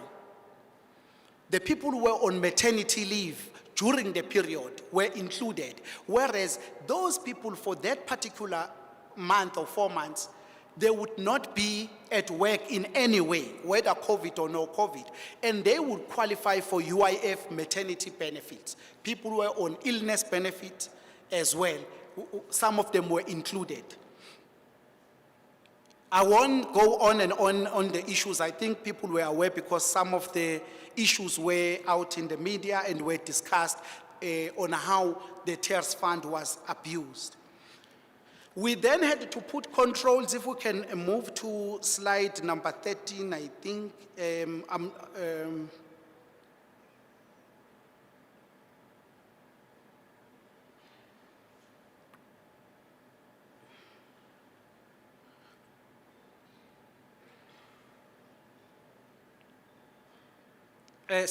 Slide number 18. We had to put controls whereby the account of a person, the registration with CIPRO, the DTI, the property where companies are registered, the registration of an employer at the bank, and the registration of an employer with us. These 3 triangle verification to control whereby people who were in prison got paid because they were declared as if they are working. People who were in school, maybe even claiming the fund that is called NSFAS, who were not in employment, were part of those people who were submitted by some employers frauding the fund. Those were some of the things that were found by Auditor General at that time. So we had to put these controls to ensure that the employer is registered, and the verification of these accounts and the ownership of the company, together with the verification of the employees that are declared, had to put in place to ensure that the fund is safeguarded. That is why initially some of the employers who were paid, but on the other claims that followed up later, they were not be able to pay because there was a discrepancies in terms of this verification which was put in place to control the fraudulent activities that were happening during that time. There were further extension in terms of application for TERS month after month as the president was announcing the extension of lockdown. Currently, we are receiving claims from 15 October 2020 to 15 March, as it was announced by the president, but it excludes certain sectors that are already open and operational, but it only includes the sectors that are outside those exclusions, such as accommodation, swimming pools, entertainment centers, and so forth. So those are the only part that are excluded. Now, lastly, we are flooded with inquiries where employers have received the money but did not transfer it to the employees, which is very topical. The Department of Employment and Labor have employed the services of auditing firms throughout the country to embark on a follow the money project. The follow the money project works like this. Whatever that was paid to the employer was not supposed to benefit the employer in any way. It was directed to the employees. They are going to go to each employer. 100% employers who have benefited from the fund are going to be audited. The proof that the money did reach the intended beneficiaries will have to be supplied. And already to this stage, more than 500 million have been returned to the Department of Labor Fund by bogus employers, and the monies that were paid to the employers in error or fraudulently, because now the employers are surrendering those monies. These reports from these audits, there is a specialized team working with SIU and Hawks that are going to be dealing directly with the follow the money project once the report has been obtained that the money did not reach its intended beneficiaries. And to this end, we can see the light at the end of the tunnel that it is reaching by looking at the employers who are returning the money. It works in two ways. Employees who also receive the money that they did not qualify for will have to pay it back to their employer. For example, those who were on maternity leave, who are supposed to benefit from the maternity application, you will find that the system has blocked their maternity application so that the money that was paid for TERS must be returned so that we pay the benefit of maternity leave. That's how we are dealing with the two systems, which is the normal benefit route and the TERS benefit route. So you cannot double dip, get the salary or get maternity benefits and also receive the TERS at the same time for the same period. If there are discrepancies, both the claims are frozen until that clarification is sorted. I will leave it there and thank you.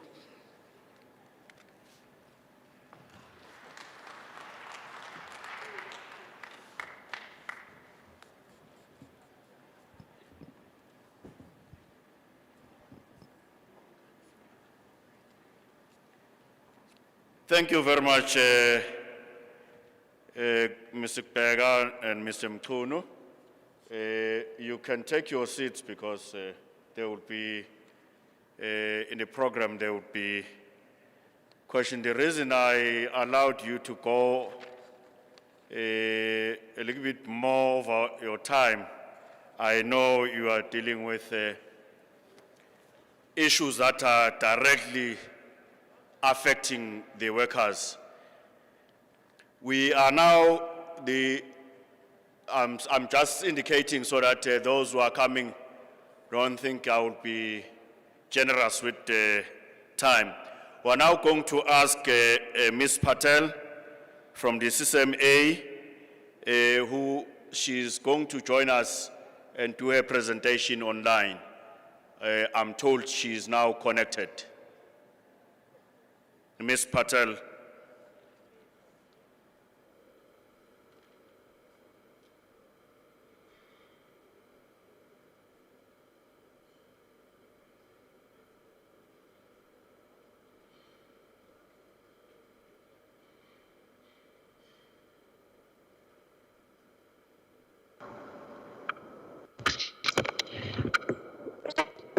everybody. Good afternoon to Labour. Greetings on behalf of the CCMA, our national office.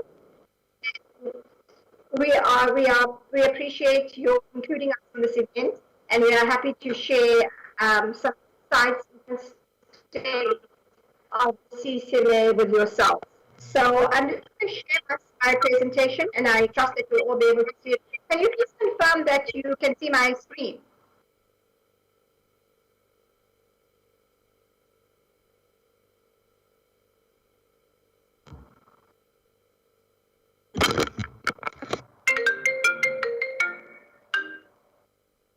I need you.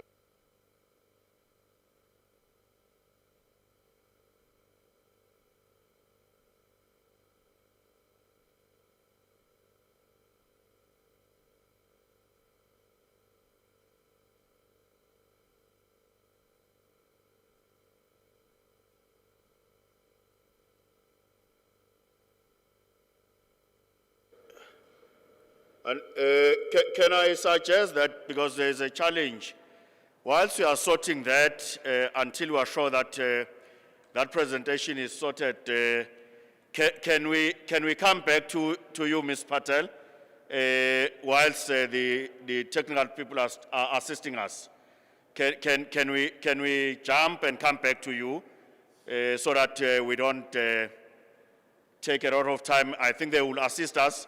When we are assisted, can we allow that we will come back to this presentation and then we proceed with another presentation from the Department of Economic Development, so that I don't do injustice in calling your surname. Rather, let me call you Cosmas, so that I don't find myself in trouble. Is that fine? Thank you.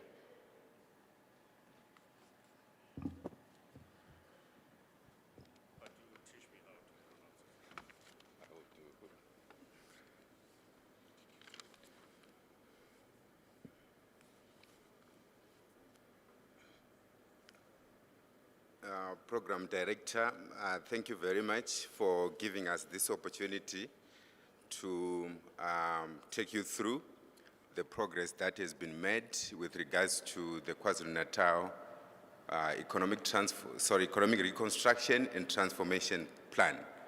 Before I proceed, I will also begin by taking cognizance of the presence of the Honorable Speaker, the MECs present, and also thanking my Honorable MEC Ravi Pillay for giving us this opportunity to, or for giving me this mandate to go through this presentation. Just to indicate, Program Director, that this work that I'm presenting today, it's actually on behalf of the economic sectors, economic sectors, employment, investment, and infrastructure development, which is one of the cabinet sectors responsible for economic development and infrastructure development in the province. So you note, Program Director, that we are presenting the progress that we have made in terms of the reconstruction and transformation plan of cabinet or of the province, which was actually drafted in response to COVID-19 pandemic. The presentation is in two parts. It will talk to the reconstruction plan, the first part, and then the second part will deal with the funding programs available for SMMEs and cooperatives in the province. And my colleague from Trade and Investment, Ms. Claude Moodley, will briefly talk about that. In terms of the background, Honorable Program Director, you note that this process actually started in April 2020, where the President gave us a mandate to actually develop a reconstruction plan. So you note that in the presentation, we highlight the progress that has been made, particularly with regards to the projects that have been identified, and also on slide 2, you also note that the budgets that have been provided in the medium-term strategic framework, and also some projects are already under implementation. In terms of methodology, there were a number of work streams that were formulated in April 2020, and these work streams range from agriculture, industrial development, health, clothing and textiles, all the way to finance and red tape. And these work streams really informed the sectors, the priority sectors that will also indicate in my presentation. So there were various webinars that were also undertaken by the MECs as well as the Premier, and also the presentations were done to the social clusters, particularly in the Economic Council and also other national government structures, as well as adoption by the Executive Council in September 2020. Also to indicate in this presentation, Honorable Program Director, is that there has already been a social compact that has been signed by the various social partners in April 2021. In terms of the methodology, on slide 4, you note that there were a number of industry engagements that were undertaken, particularly with the various industrial players, the public, as well as receiving buy-in from the various private sector as well. And hence, we have already signed a social compact for implementation, and various sector departments are now implementing the recovery plan. On slide number 7, we highlight the priority sectors that inform the KwaZulu-Natal Reconstruction and Transformation Plan. Sector number 1 is agriculture and land reform. Number 2 is industrial development that also talk to manufacturing. There is also agro-processing. There is the pharmaceutical sector, the clothing and textiles, the automotive sector, the oceans economy. There is the informal sector that has already been spoken about as well. And then the tourism sector is one of the sectors that was heavily affected by the great lockdown. The creative industry that also talked to sports and recreation. There is also infrastructure development, which was also identified as one of the quick wins for economic recovery in the province. The telecommunications and digital economy. There is also the investment and exports, particularly to make sure that we then attract investments and we take advantage of some of the opportunities that are bequeathed in African Continental Free Trade Agreement, as well as other international markets, and also issues around business retention as well.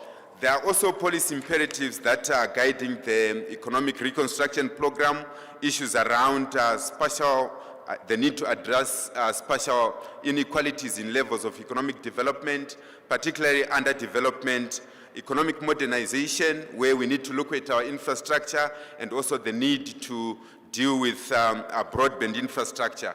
Localization, which is also an area that has already been alluded to in this speech of the Premier, the regional integration initiatives, issues around social compacting, goal concurrence, beneficiation and value addition. We need to make sure that we also look at private public partnerships in implementing economic development projects as well as infrastructure. Economic transformation, also quite important. There are also cross-cutting issues around entrepreneurship development and SMME development, informal sector, employment and empowerment, particularly looking at the targeted groups, women, youth, people living with disability, as well as military veterans, and also the need to look at rural economic development and also developing our social, our townships. And then on slide number 8, it then alludes to issues around social compacting that has already been signed by the social partners, government, business, labor, as well as the civil society, which has already highlighted the need for us as various sectors in the economy to implement the recovery plan. I have already indicated that the social compact was actually signed in April, at the end of April 2021. Then the first sector is land and agriculture. There are a number of programs that have been identified around mechanization, household food security, support smallholder farmers in the province, and also unlocking the egg industry as well, the dairy industry, the livestock, particularly goat industry as well. The key industrial interventions that have been identified, I will not go through all of them, but the main ones that we are focusing on slide 10 is support the development of special economic zones, particularly the Dube Trade Port, as well as the Richards Bay industrial zones. Honorable Premier has already alluded to the Nyanza investment that is also within the Richards Bay IDZ. There is also the clothing and textile SEZ, which is under conceptualization, which will talk to a corridor development approach ranging from N2, N3, as well as N11, covering areas around Utukela as well as Amajuba.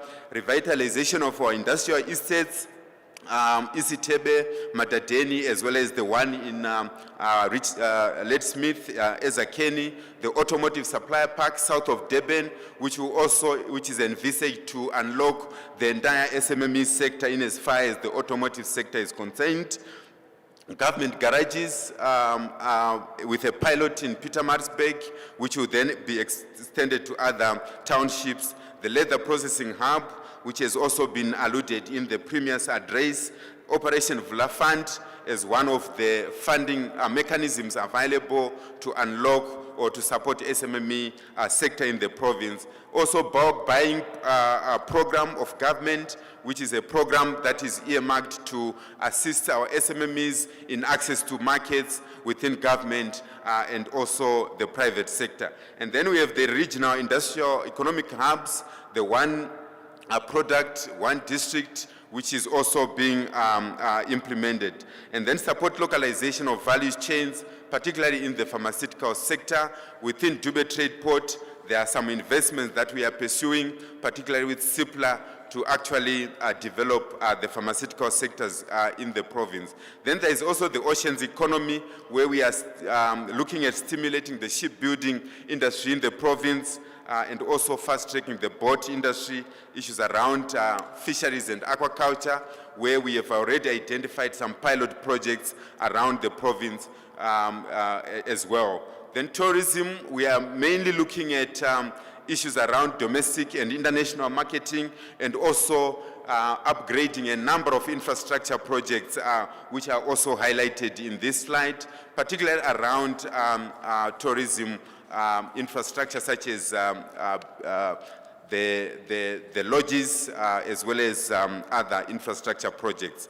Renewable energy, key to this is around unlocking the solar industry, the solar rooftops, as well as looking at the small-scale solar embedded programs in partnership with Kokta as well as Sauga as well, and the entire biogas energy. There are already a number of private companies that are working with government to develop the biogas the biogas sector as well. And then the informal economy, which is actually looking at an infrastructure development to support our informal sectors within our townships, within our urban areas. So there is a number of programs or initiatives that have also been identified, which are actually looked at in this slide as well.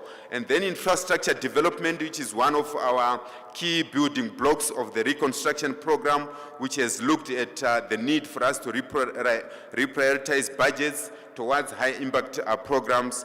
There are a number of projects that receives funding from provincial treasury as well during the reconstruction plan process. We are also looking at our regional airports, particularly Pietermaritzburg, Margate, Mukuze Airport, as well as Leadsmith Airport, Newcastle Airport, which are also receiving government funding from an upgrading point of view. Then the telecommunications sector as well is also quite important, where we are looking at developing broadband, and also we have already set up a PMU, which will actually be implementing various broadband across the province as well. And then the arts and culture, where we are also looking at various infrastructure programs, particularly around libraries in the province as well.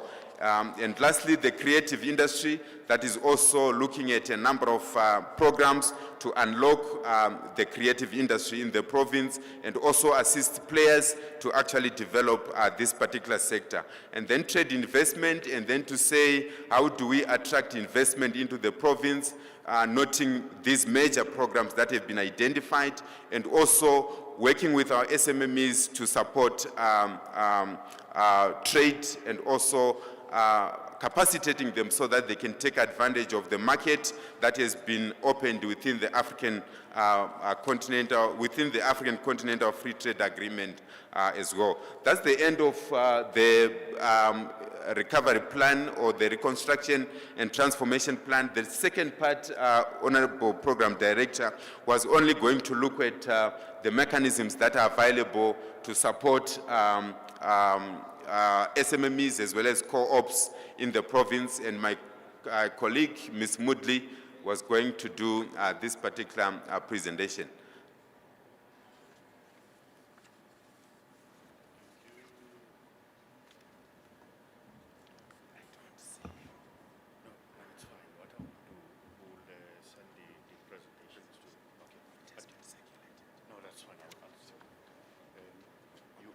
But you don't leave because they still have to ask questions. Okay, all right.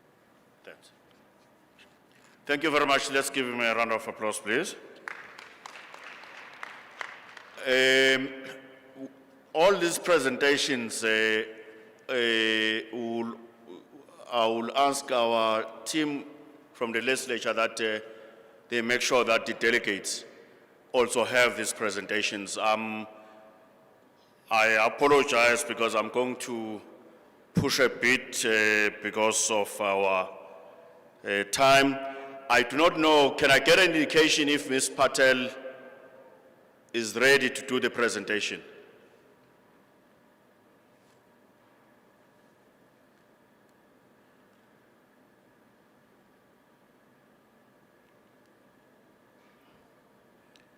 I'm not getting any sign from the back. Okay, Ms. Patel.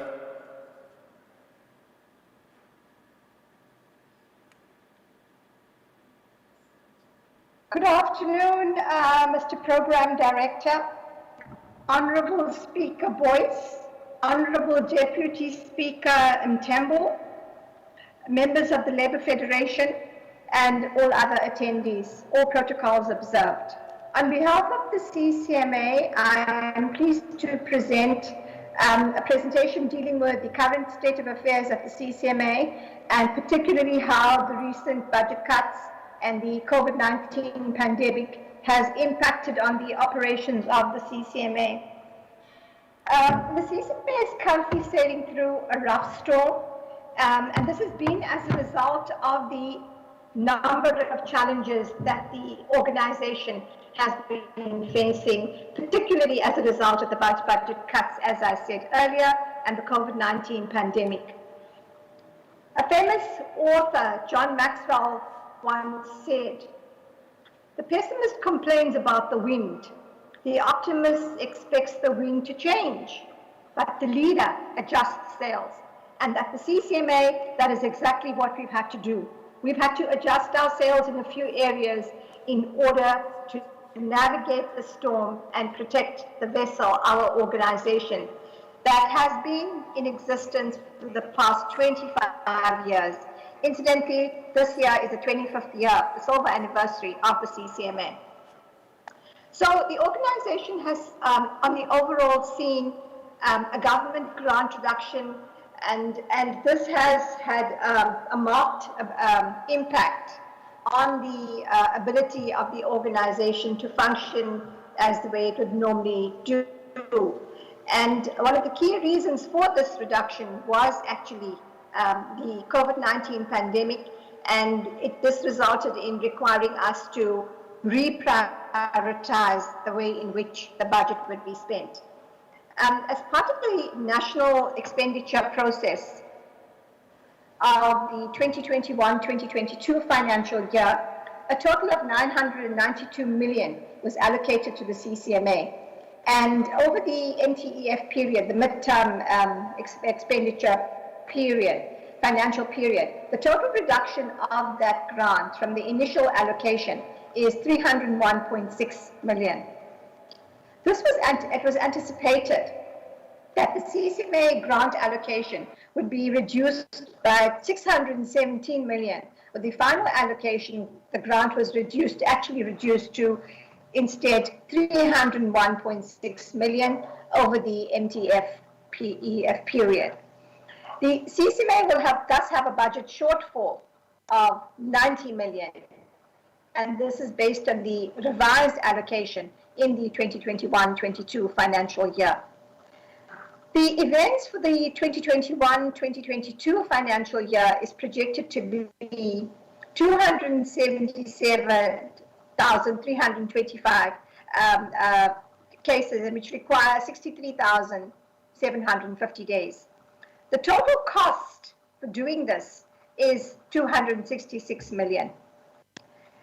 This is based on the, sorry, my slides are jumping around. This is based on the 2021-22 budget, and the CCMA only has a total of 153 million. Can we go back to the previous slide? 153 million, assuming that fees are not increased for the financial year, which represents 57% of the funds that we have available. Next slide, please. This actually means the implication of this will be that we'll be unable to do the bulk of our cases because we are missing 43% now. And this also further results in the fact that part-time commissioner fees will be a challenge and will have to be partially funded. And this partial funding will have an impact on the CCMA meeting its statutory obligations of conciliating matters within 30 days of the date of referral. So this is a serious, significant impact on our operation. So accordingly, as we navigate the storm, these challenges, and adjust ourselves to meet the storm, we are calling upon you, all our users, our social partner representatives, to assist us in protecting this organization to reach its intended destination and deliver the kind of services that you expect of us. Expedited dispute resolution that we have been entrusted with, and ensuring that we promote the objectives of the LRA, social justice, economic development, labor peace, and the democratization of the workplace in accordance with our mission, vision, and values. This assistance will then be managed through the private and public partnership framework of the CCMA. Next slide, please. With regard to Section 189, this is another area which has presented a lot of challenges. As you know, our economy has been seriously affected and has also been battered as a result of the COVID-19 pandemic. And even prior to the pandemic, our economy was already struggling. And the pandemic worsened the situation, with the result we saw unemployment rates increasing and business closures also increasing. So we've had to sharpen our skill with regard to Section 189. And it's not only the large-scale retrenchments that we have to be aware of and be mindful of, it's also the small-scale retrenchments. Small business has been also suffering very severely, so we're also there to assist small business as well.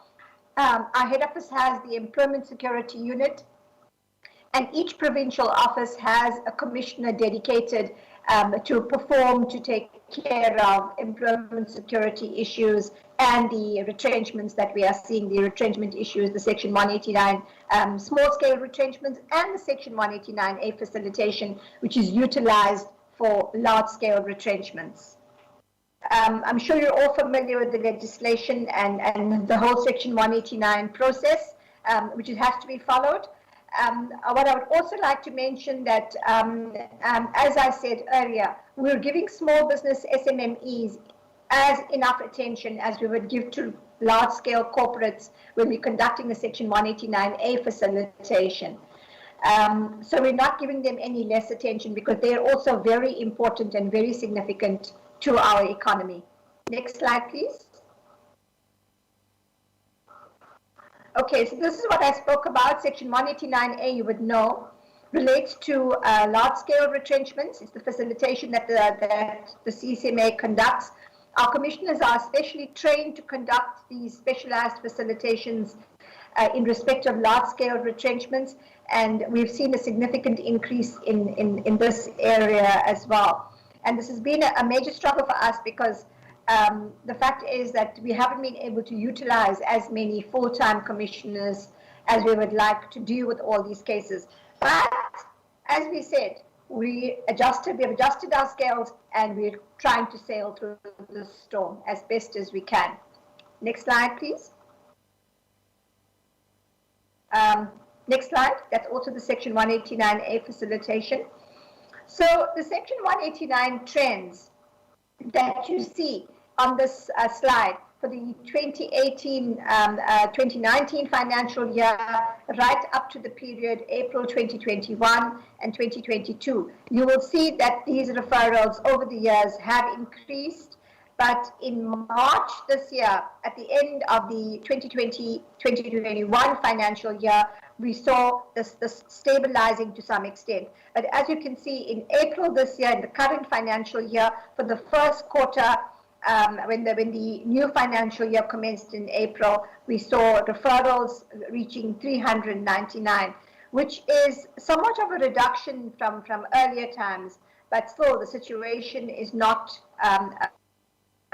very good in this regard. But it seems to be stabilizing to some extent in terms of referrals in relating to Section 189. Next slide, please.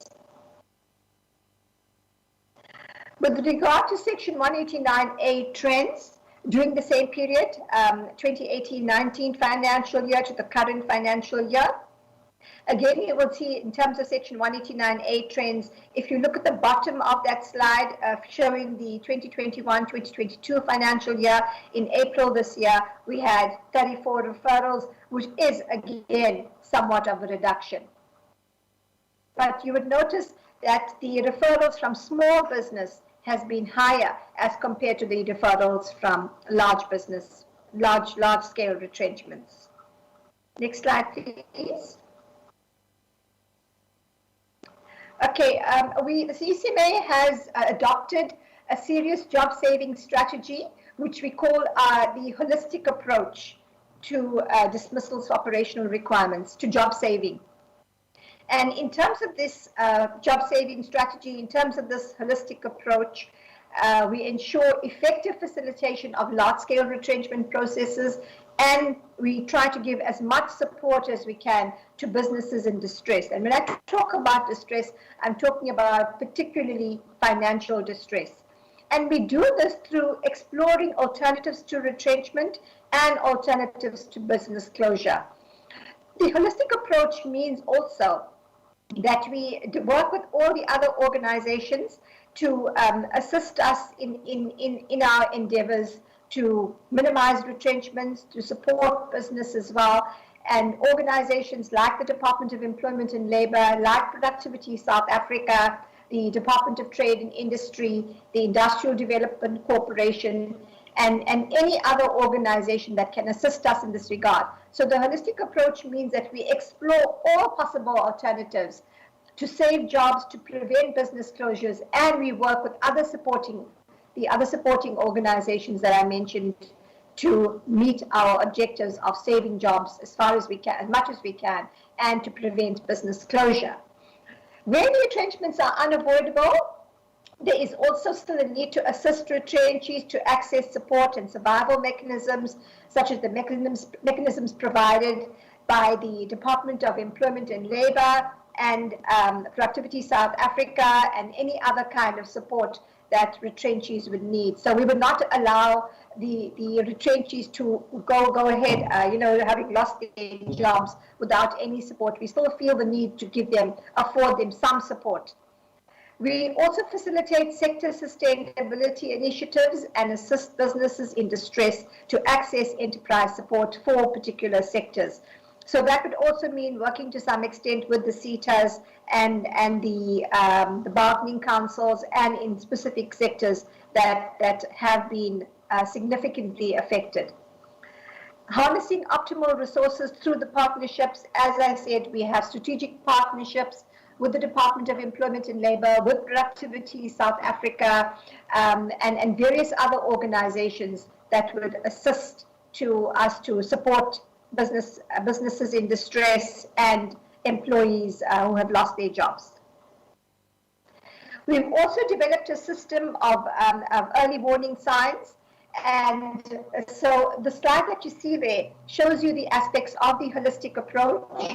We would like to be warned or informed as soon as possible of any business which is in financial distress, or even if the business or the organization foresees that it's going to be in financial distress soon. We would like to be informed.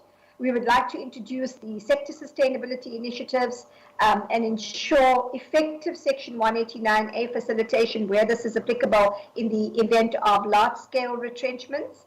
Also, analyzing the economic rationale for the business closure and also provide effective alternatives to retrenchment, including the temporary employer-employee relief scheme. This is not to be confused with the TERS that is dealt with by the Department of Employment and Labour.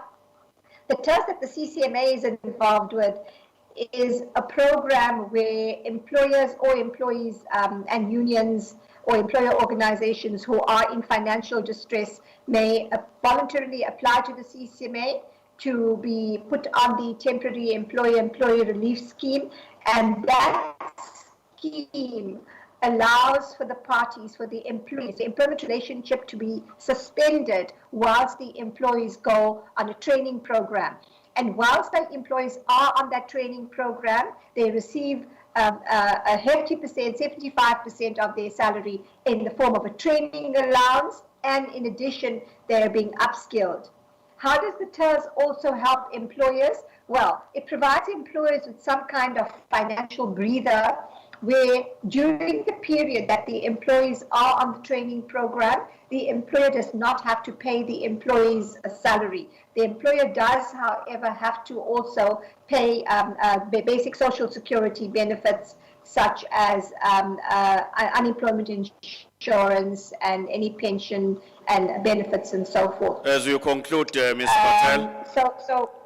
As you conclude, Ms. Patel. Sorry. As you conclude. Yes. So those are what the CCMA is currently doing to assist the current situation and to meet the kind of challenges that we are facing and ensure that our users get the best service possible. Thank you. Thank you very much, Ms. Patel. A round of applause, please. Thank you. We are now going to have last presentation from the Department of Health.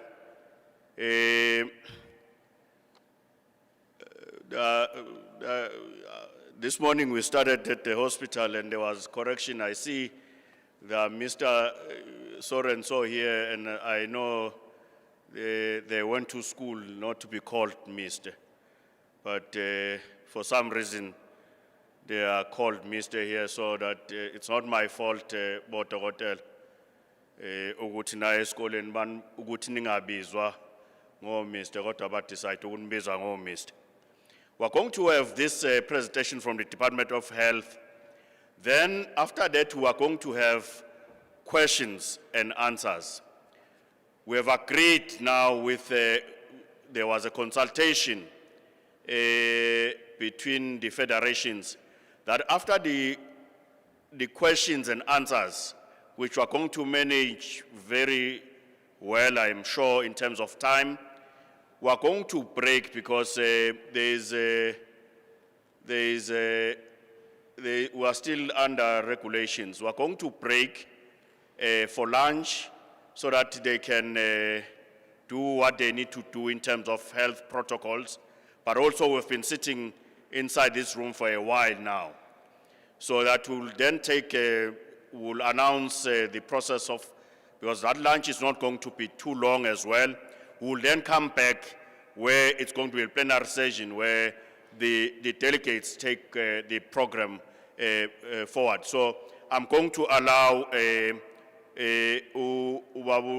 Ulanga no Babu Zung to do the presentation on the COVID-19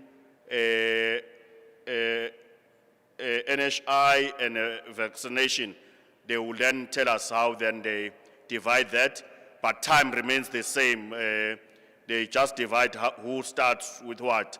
Time is not going to change. Hlonishwa bami.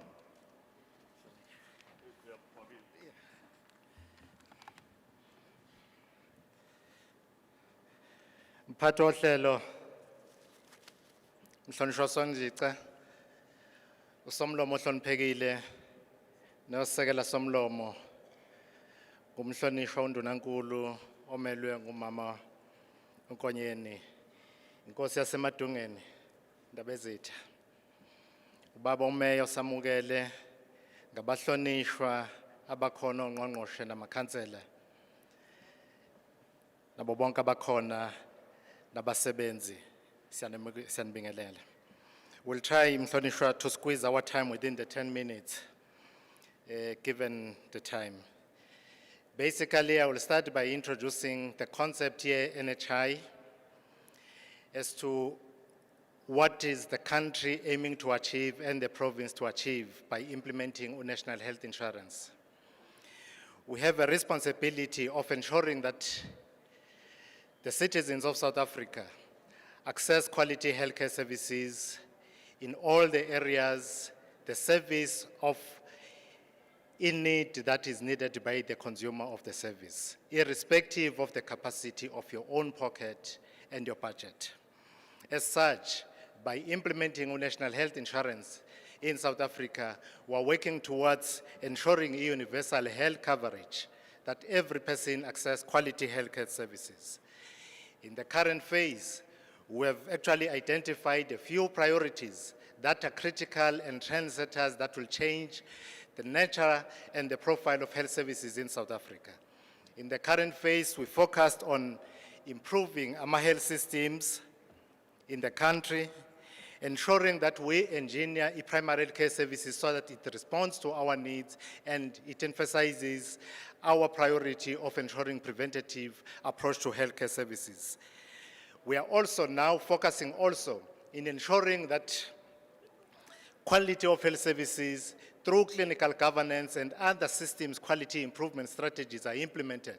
And as such, when you look at the systems that we're putting in place in the province of KwaZulu-Natal, yes, of course, throughout the country, South Africa, are aimed at ensuring that clinical governance and the quality of our infrastructure is the one that restores the dignity of the citizens that are consuming our services.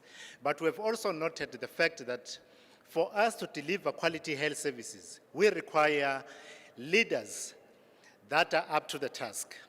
And as such, we're investing on leadership and governance of the health services. But also, the supplies in the health sector, especially the pharmaceutical supplies and the medical supplies, are a priority in us moving towards the realization of the national health insurance.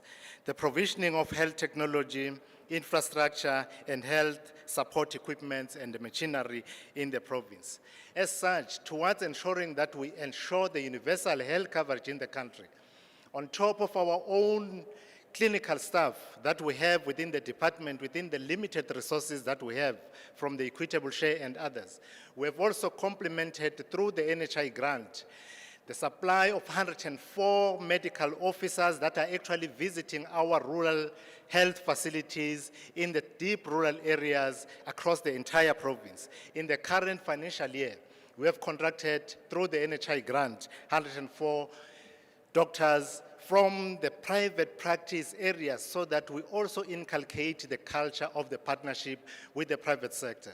A general practitioner in a certain place, at Mtubatuba for example, who's having a practice, we have contracted him to actually give us about 3 to 4 hours every day before he goes into his private practice so that we foster that partnerships and working together with the private sector.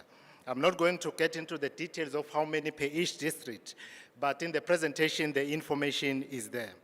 That contracting has actually ensured that all communities do not necessarily have to actually take a bus to go to the furthest hospitals, but they can actually be seen by a doctor on a book schedule in the neighborhood clinic in the different communities. And they are actually also providing in-service training and capacity building to our professional staff that is working in the clinic, be it nurses or any other professional personnel.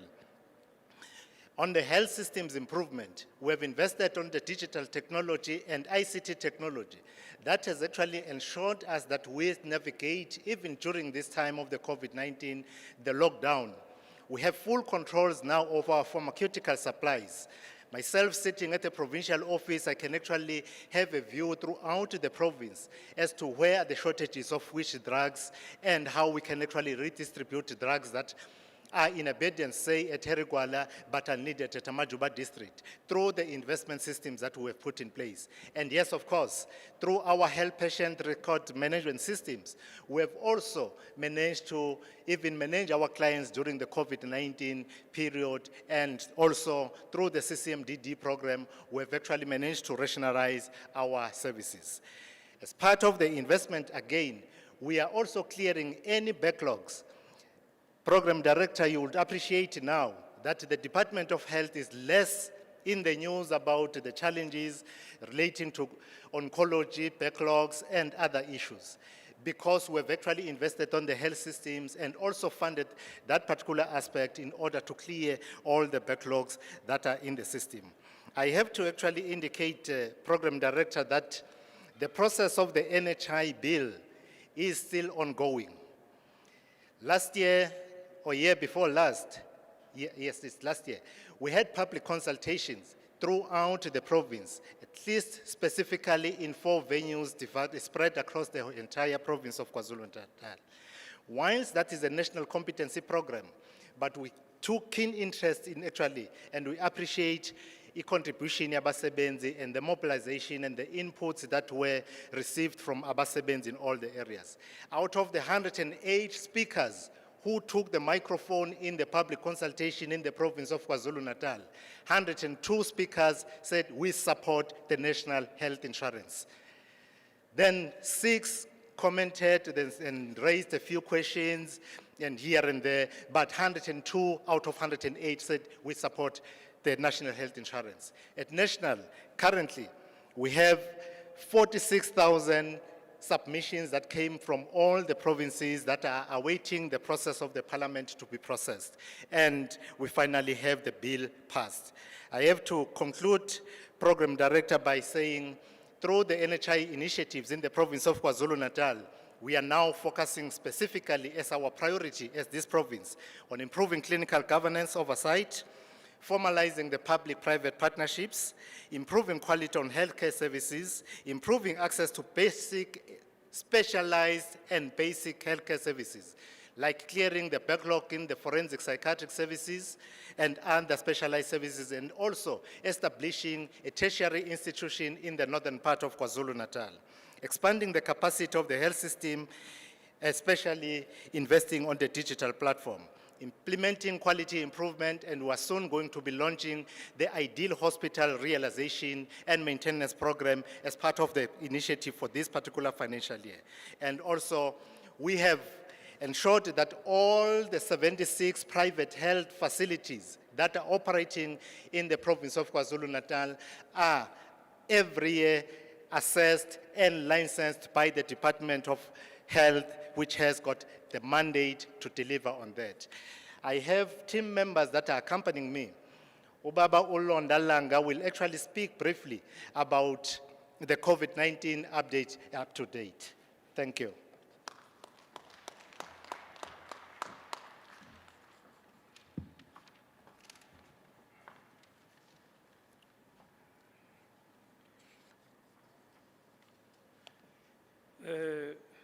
Greetings to Honorable Program Director Sonjika, and Mrs. President, Honorable Speaker, Honorable Premier in absentia, delegates, all protocol observed, members of the legislature and members of the Workers' Parliament, I greet you all. I will try and summarize the presentation. I trust that it will be flighted up there. Because of limited time constraints, I will try to be fast. As a background information, at the beginning of 2021, following a peak of the second wave, South Africa as a country had secured 1.5 million doses of the Oxford AstraZeneca vaccines. And on the 7th February 2021, a month after the decision to procure AstraZeneca vaccines, new results from the researchers revealed that the Oxford AstraZeneca vaccine could only provide 27% protection against a mild to moderate COVID-19, which therefore prompted the government to stop the rollout of this vaccine. And then on the World Health Organization recommendation using a COVID vaccine that offers, we were then advised to use a COVID vaccine that offers at least 50% protection in a wide-scale rollout. South Africa adjusted the COVID-19 vaccine rollout plan to be an implementation study conducted by both the National Department of Health and the Medical Research Council, and it was then called Isisonke study.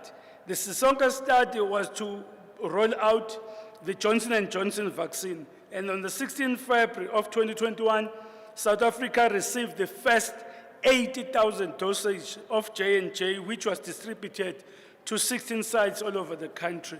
In KwaZulu-Natal, we received 10,800 doses out of the 80,000, and those doses were split between Inkosi Albert Luthuli Hospital and Prince Mshiyeni Hospital. And on the 18th February 2021, we launched the implementation of phase 1 vaccination rollout plan at Prince Mshiyeni by the Honorable Premier. The following hospitals listed here there's been a number of hospitals that have rolled out the phase 1A Sisonke study. And to mention a few, Inkosi Albert, Itindale, St. Augustine being a private, General Kizenga Mpanza Hospital, Matate, G.J. Crooks, Ladysmith here, Christ the King, Dundee Hospital, Vryheid, Ngwelezane, and Mediclinic in Pietermaritzburg and Hlabisa. It should be noted that these hospitals were also vaccinating staff from the catchment facilities. The allocation, which now I'm not going to separate between the private and public, is that we first had the first batch of 10,800, which we split between public which we split between private and public, with public receiving the majority. And then secondly, the second batch, which was rolled out on the 1st of March, was 15,520, and of which 10,985 was allocated to the public. The hospitals that benefited was Itindale Hospital, General Justice Kizenga in Stenga, Watuguza, Madateni Hospital, Prince Mshiyeni, and Nedkane Hospitals. The fourth batch also, we then received another batch on the 29th, which was 8,520, still being the Sisonke study, but that was distributed to Ladysmith, Dundee, Vryheid, St. Augustine, and Ngwelezane. On the fourth batch as well, also on the final batch, which was a 200,000 consignment on the 12th of April, was 35,200. And we've got hospitals on the presentation that were the recipients of those. There was a pause of Sisonke implementation study, which then resumed again on the 28th of April, the total number of health workers targeted was 162,142 for both private and public. The total public sector had targeted 112,355, and the rest was, the 49,000 was for the private sector. The number of vaccinations completed under Sisonke protocol has 92,705 for both public and private. I need to say this, honorable members, that with the Sisonke study, because it was a research study, there were stringent measures for people when they registered, that they also had to register and give consent to join the study. The department has already vaccinated 81,558, which is 73% of the targeted public sector staff. The total remaining staff to be vaccinated for both public and private is 46,905. We have a total of 7,616 vaccinators that have been trained. The bulk of the health workers have been vaccinated under the Sisonke vaccination implementation study. We quickly browse on to the logistics. It is important to note that we have used two types in South Africa for vaccines, being the J&J and the Pfizer vaccines. And then how it can be utilized is that it can be used, the J&J vaccine is suitable for individual over 18 years, and the Pfizer for individual over 16 years. The difference between the two doses is that the J&J, you only receive one jab, and then for the Pfizer, it is two doses that could be anything between 21 days apart for another shot. I then move quickly to the phase 2 vaccination rollout, the alignment of and changes to the targets.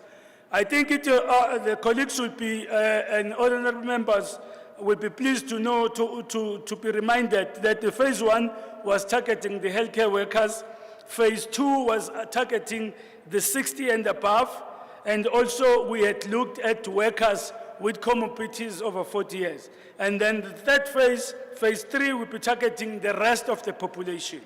This is a massive operation. The department has started with phase 2 vaccination using the Pfizer vaccine. There's a total of 689 health facilities and community centers that have been prepared for vaccination sites in the province to roll out the vaccination program for both Pfizer and J&J. 147 vaccination sites are already conducting the vaccination. A total of 1,657 vaccinators will be working in different vaccination sites.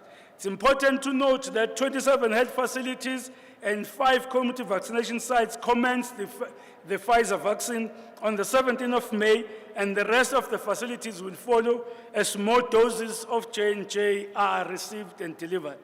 The delivery of vaccine started on the 13th of May. It is envisaged that J&J vaccine will be received in mid-June 2021, and the J&J vaccine is planned to be used mostly in the rural settings, as the criteria for using it in terms of the storage and the cold chain is much more relaxed than the Pfizer. There are a total of 1,299 outreach personnel that will be moving to the mobile vaccination sites. The department is targeting for phase 2 and the 3. For phase 2, we are targeting 2,933,154 million of the members of the population, and of which 955 and 48 are members of the community who are above 60 years. There are also 41 old age homes in the province with 3,363 residents. The department has vaccinated a total of 60,048 over 60s. since the start of the phase 2 in May 17 of this year. The total vaccinated as from the 17th of May to the 23rd of May is 83,462. This total includes healthcare workers and the over 60 years. This phase will commence, the third phase will commence in mid-November and May and end in May 2022.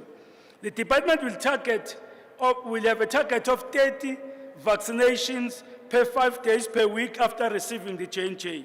If the target is achieved, we'll be able to complete phase 2 vaccination in October, then commence with phase 3. The facilities that are listed in the slides are those that will start rolling out the Pfizer. It is important to note that we have identified 74 health facilities and 73 community sites that will be used for the vaccination rollout. The department has 1,299 dedicated outreach staff who will be conducting the outreach vaccination services. Staff will be roving, moving from one area to the other, and starting with the old age homes, visiting the homesteads, because we've noted that there are our old that are frail, who will also require vaccination bakusondele emakhaya. So therefore, when the staff complete the vaccination, the target group from the site, they will move to the next site. So in the area where you are, if we are then informed that the vaccinators will be there, please exercise patience, because they'll be moving from one side to the area, to the other side, from the area in the geographical area where you are situated. Let me proceed now to the other important part here, the registration on the electronic vaccine data system.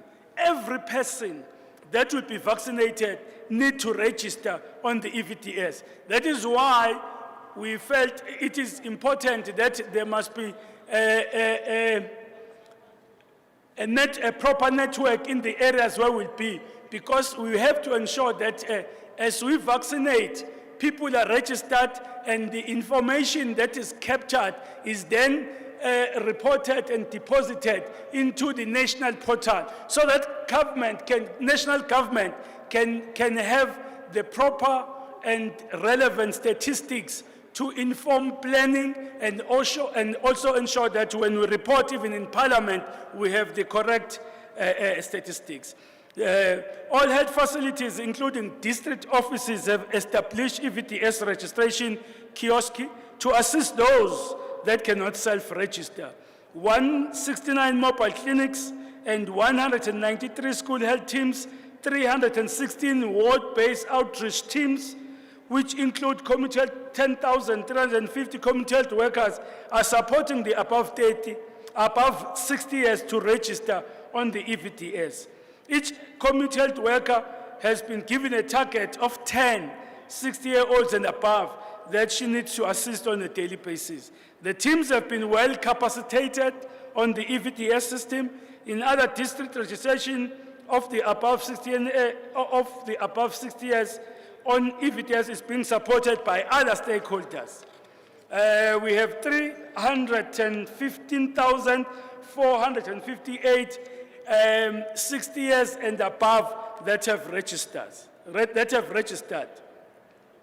The registration platform, we have 3 options. There is an unstructured supplemental USSD base.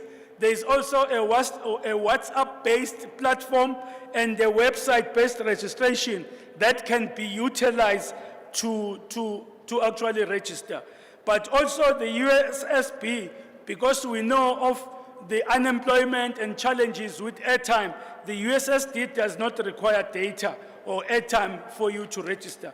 But it's important to note that an ID is required, an ID number is required for the EVTPS, the EVDS.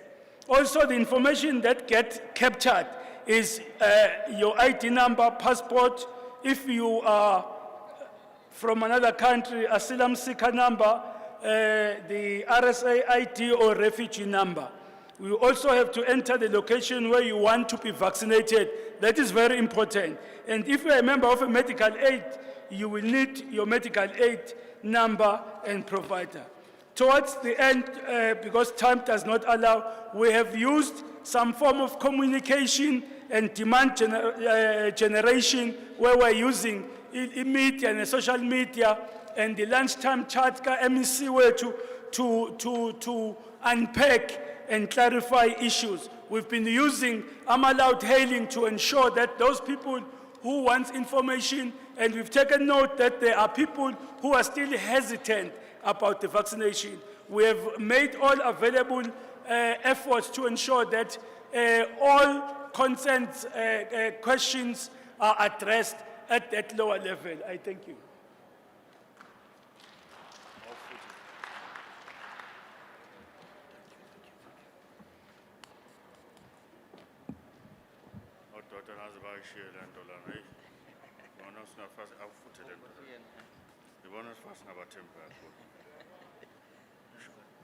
Ngicela sishayele usothole noGwabini izandla. Ewashini lami 1:10 ngokwe program imbuzo neimpendulo ku 10 minutes. Lokho kusho ukuthi ngo 25 so break siye luncheon.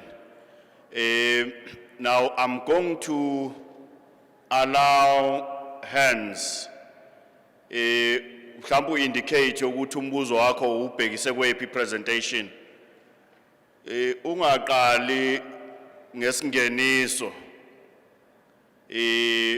nabahlonishwa bese bebingeleliwe earlier so that ungababali bonke ngoba ngizogcina ngikuvimba ungakafika embuzweni. So by show of hands, delegates, you must also take note that there is plenary where you will then be engaging so that we will take resolutions. That I know the leaders have been working on the resolutions. I'm going to give you numbers. There is number 1, there is number 2, there is number 3, there is number 4, there is number 5. Yeah, very low 5 wenel. Can then we do that?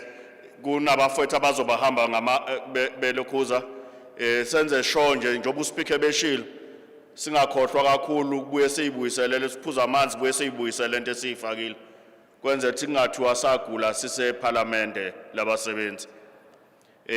Asiqaleke mhlambe nje for ukuba nama records uzisho igama nesibongo nokuthi uphuma kwephi lokuza i-federation. Number 1 uyena nje lo woxolana emva kwakhe.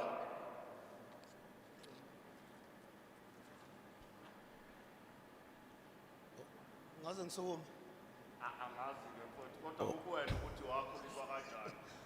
okay ay ngiyanibingelela ubonkoso kwaqwabe from Fedosa. No ngiyayizwa ngifuna ukucela le presentation le yokugcina ukuthi ugovernment uthi there are 2 types of vaccination. Kune Pfizer, kune J&J, Johnson kwashaqema. Ngicela ukwazi ianalysis yama expectation why le funa sijove kabili yaka Pfizer kodwa le sijova kanye. Ngifuna ukuthola nje kulokho nje. Ngiyabonga. Number 2 la.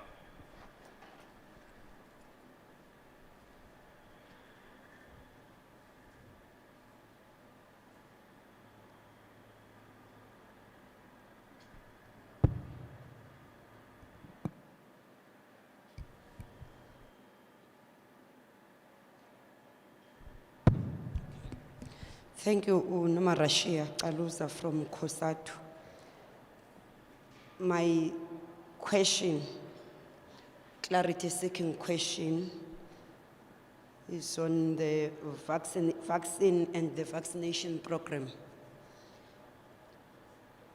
Considering the presentation made, I just want to check, based on the understanding, Chair, that vaccination has stages in their production and the program of vaccination itself.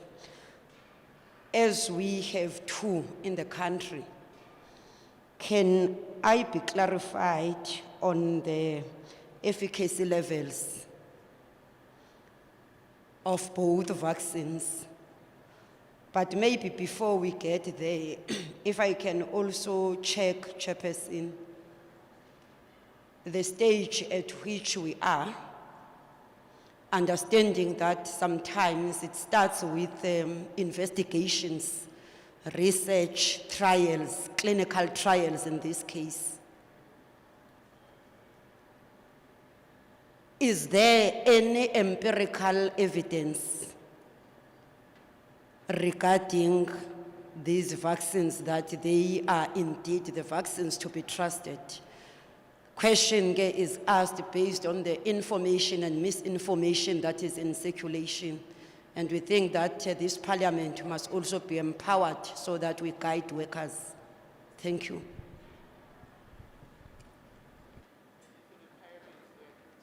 Hayi nobhala ngiyathemba ukuthi bayabhala odokotela la. Hayi not no akunjalo mngoni. Kunomyalezo lana manje uTreasurer senqana nje kumphazamisa unobhala bathi ngazi ukuthi khona into ezibukwayo ngazi ukuthi bekuvela amasingili kuphela ngesikhathi ekhuluma sengithi hayi kulungile unobhala siyamazi ku TV.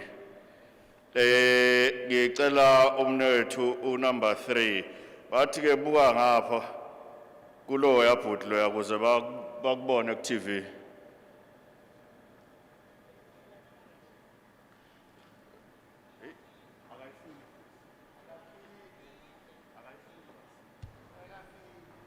Siyabonga program director.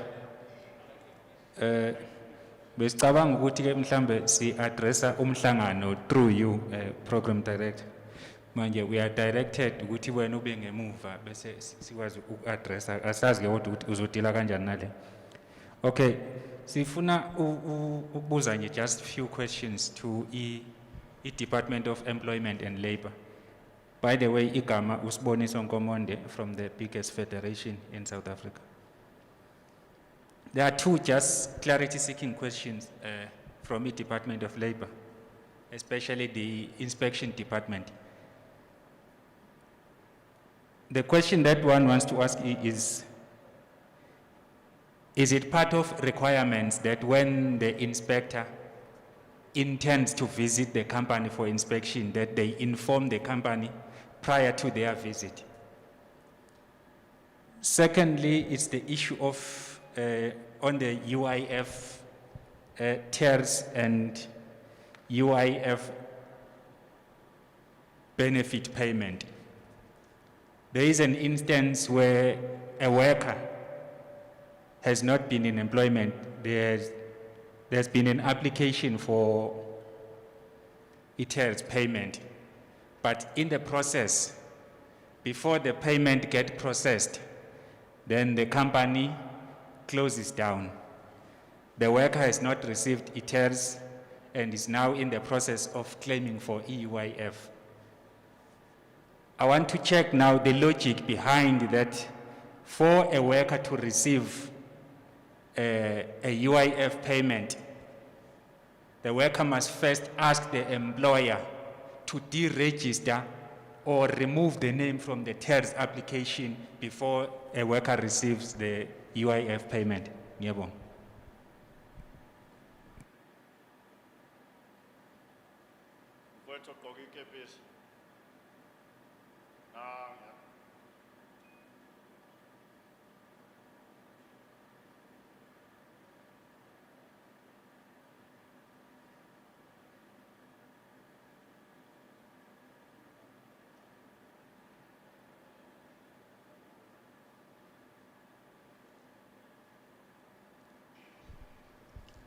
No, asibonge sihlalo.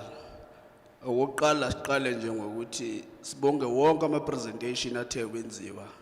We appreciate this presentation. Secondly, we just want to thank the Department of Labor. In fact, I just forgotten to introduce myself. My name is Lungile Mpele from Kosatu. We just want to appreciate what Department of Labor has done during the lockdown when Kosatu need them to assist on the issues of the workers. But what happened there through that program, Kosatu realized that Department of Labor is having a shortage of the staff. So we request Department of Labor to make sure that they fill those gaps so that they have enough staff in order to deal with the issues of the workers. Just to come to the question that I want to ask from the Department of Labor. As we talk about this issue of COVID, we have a challenge that if one employee is caught being affected by the COVID, the employers tell those ones that are working with him to go in quarantine for 14 days or 10 days. We just want to check from the Department of Labor, who must pay those workers? Because we have that question, the employers don't want to pay, and the workers are crying that, yes, I was not sick, but the employer told me that I must go in quarantine for 10 days. So I just want the Department of Labor to clarify there what we must do in order to deal with the issue of payment to the workers. Thank you.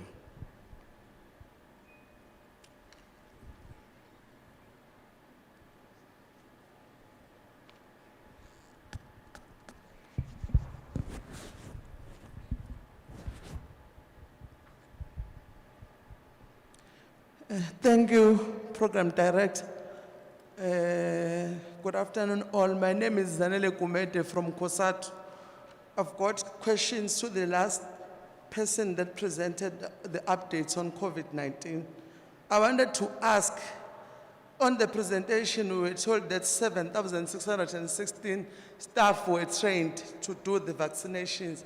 What I wanted to know, are these staff employed solely for vaccination or they are mixed? If they are mixed, can we be informed how many were from the wards and how many were employed for this project? And if they were taken from wards, what measurements were made to have them replaced so that those duties will not be left unattended? And the same question applies on the 1,299 that we were told that they are a roving team. The same question applies to them, whether they were employed to do vaccinations in the roving team or they were taken from other wards. Thank you. Thank you very much.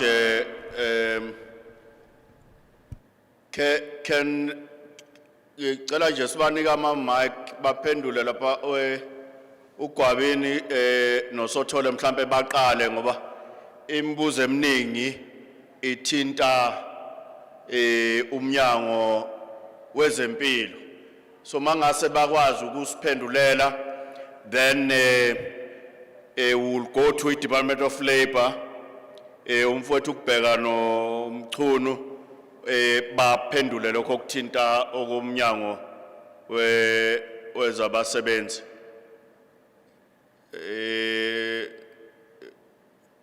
Gwabeni.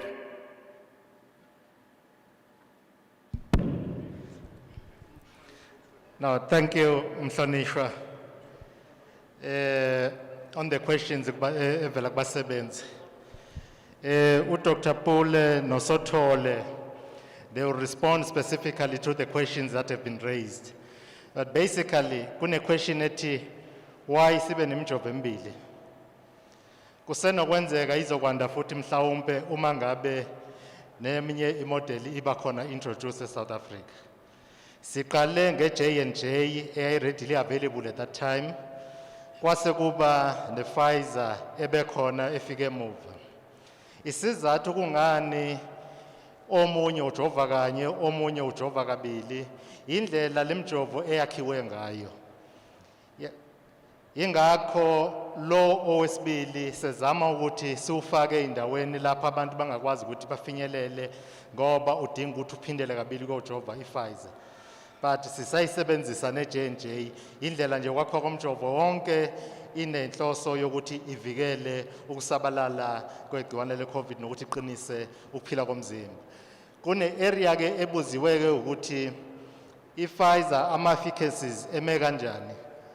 Oza kwethu ke will speak to that particular area ukuthi ke eme kanjani ama-efficacies. Then i-employment ye-staff ukuthi i-distributeke kanjani futhi basuka kuphi labasebenzi basuka emahhotini. Sino chief director or responsible for each aspect yakwa human resources esinaye phakathi kwethu. Sothole.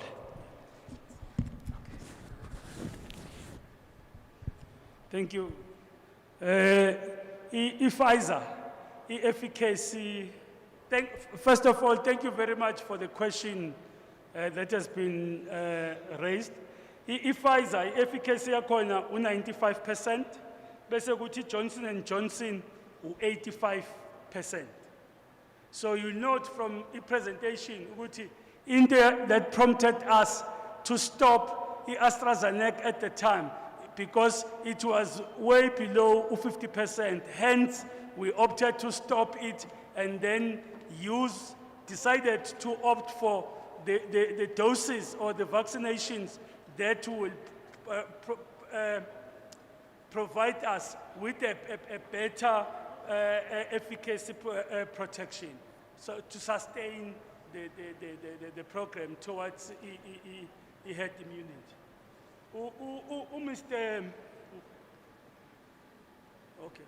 The other thing that one needs to understand is that Johnson & Johnson and Pfizer are separate companies. So with their own research units, and then Pfizer opted ukuthi basebenzise ama-doses awu-2 because the first dose yakhona it boosts the immune system and initiate a chain reaction. And then the second dose will then ensure that it enforces a better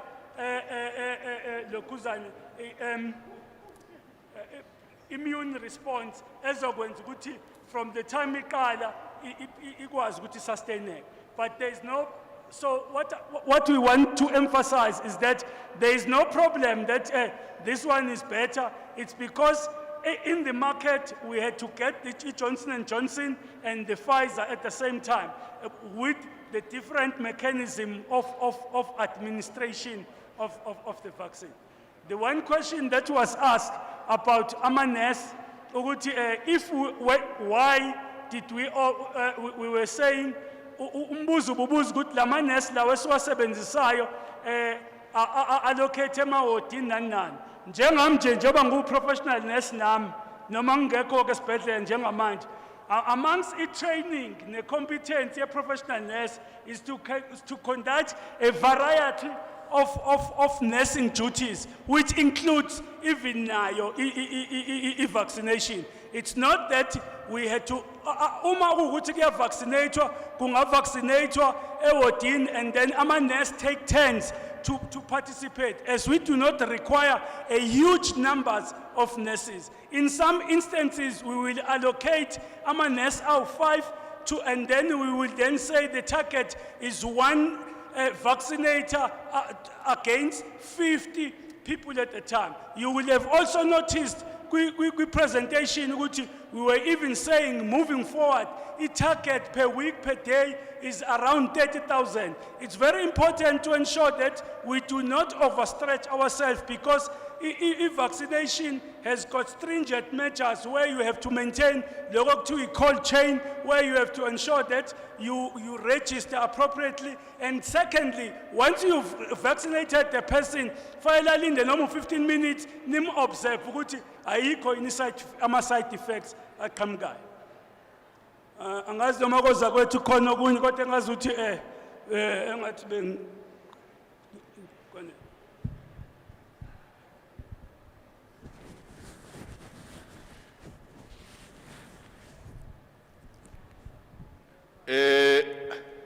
asiqale sidedele abafowethu bakwa-Labour kodwa ukukhona uyi-follow up eyodwa engizoyivumela ngoba u-treasurer weCOSATU afuna ukuyenza so ke asidedele abafowethu bakwa-Labour baphendule imibuzo ebibhekiswe kwa-Labour kodwa ngathi khona into abafisa ukuphinde bathole clarity kuyona emnyangweni wezempilo so dedela nje leyo clarity kuphela bese siya vumelana ukuthi sizokwenza kanjani emva kwalokho.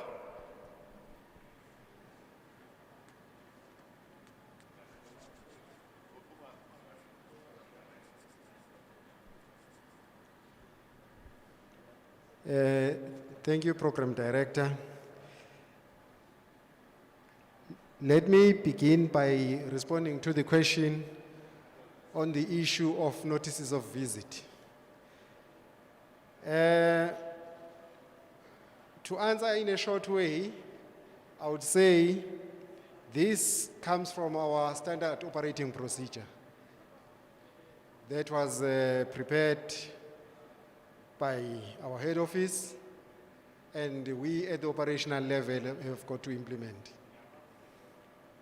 In a long way, it comes from the experience whereby inspectors, especially in rural environments, tend to drive long distances, and if it is a surprise visit, sometimes the inspector, or most of the time, the inspector gets surprised that he cannot conduct an inspection because the employers are not available and so on.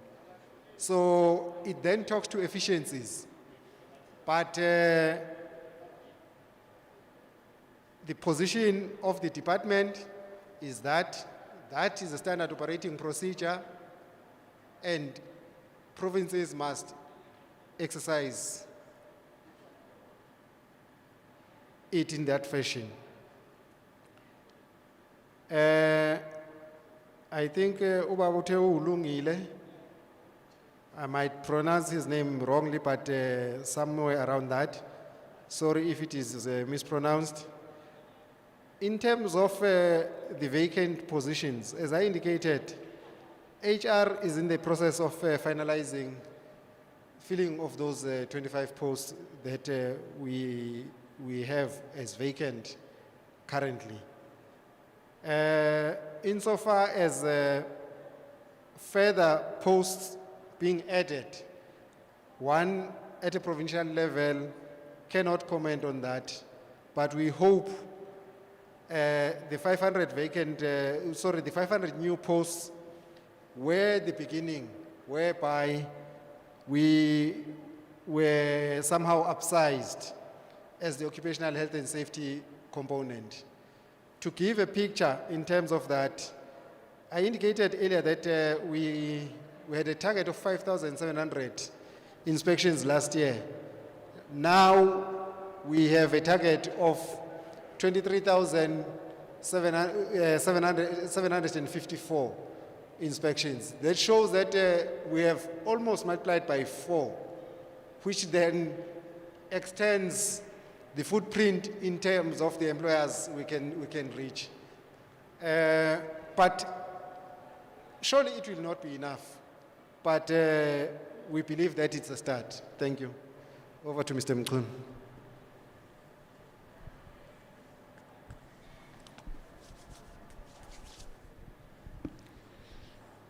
Thank you. I will be addressing 2 questions that were related to UIF.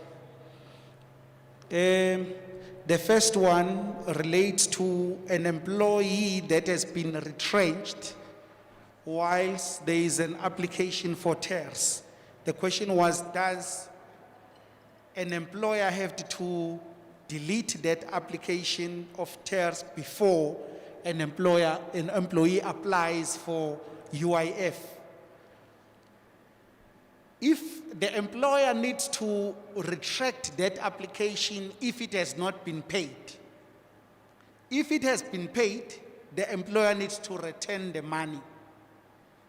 Also, because I do not know what the scenario is. If there was tears and then there is termination, the money needs to be returned only if there is an overlap of the dates. For example, if the employer was claiming tears from June, July, August, then they terminate the employee in July. It means the money for August was not due to the employee because the employee was already terminated. That claim for August needed to be paid back. But if the termination is post the TERS application, then there is no problem because it means the employer claimed TERS, and then ultimately they decided that they are terminating the employees. Upon termination, employees can apply for normal UIF benefit and there won't be any problem. We are taking those applications. The second question was around a positive case being detected at the workplace and there are close contacts. The guidelines are that the tested positive employee qualifies for illness benefit as we know it, where after the illness they can visit our office to apply for illness benefit. The close contact, because they are not going necessarily to go to the doctor and or to the lab and get tested, but they are going to sit and observe the period while observing if they are identifying any symptoms. For those, an employer, there is a special form. They will also apply for illness benefit for the period of absence.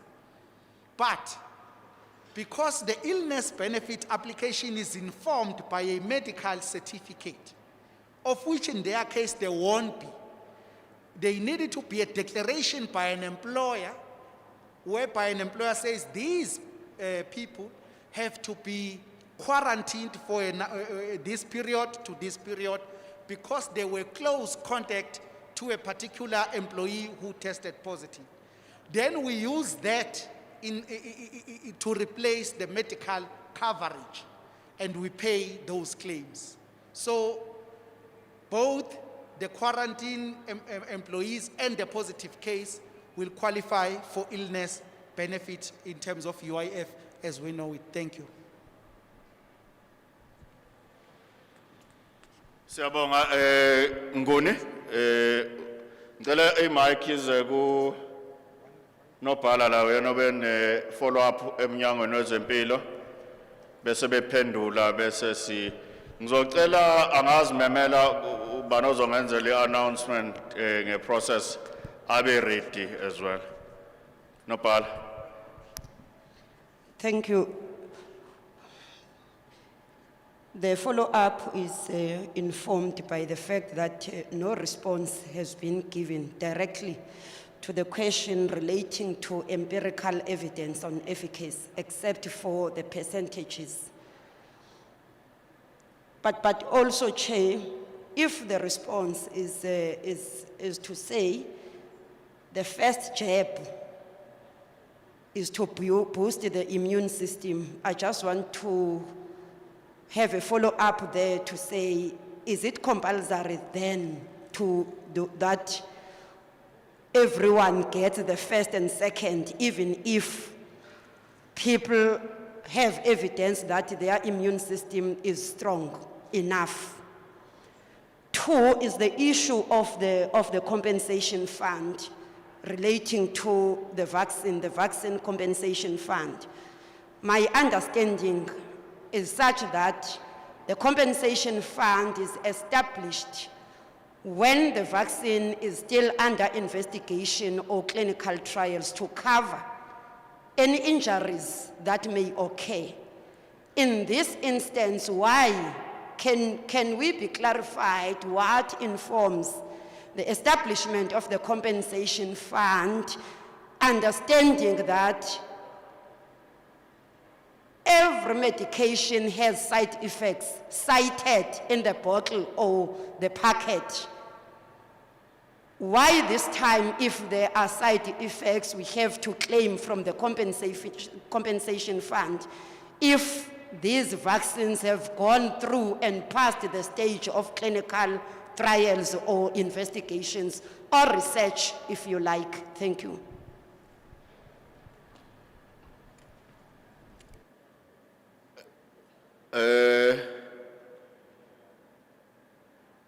Mnyango wezempilo.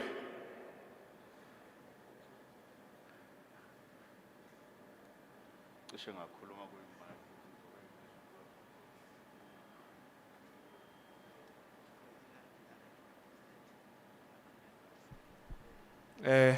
Good afternoon.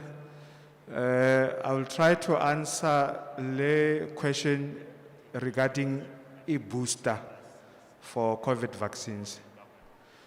As we know, AMA vaccines, they are there to stimulate our immune response.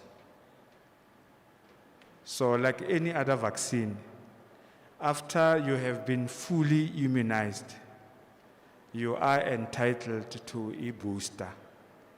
So those who have been fully immunized, they can receive a booster. I don't know if I have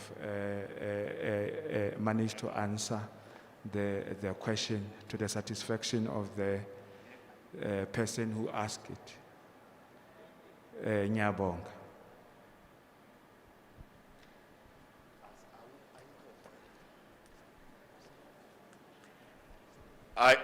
No, Lungi, oh, okay, yes.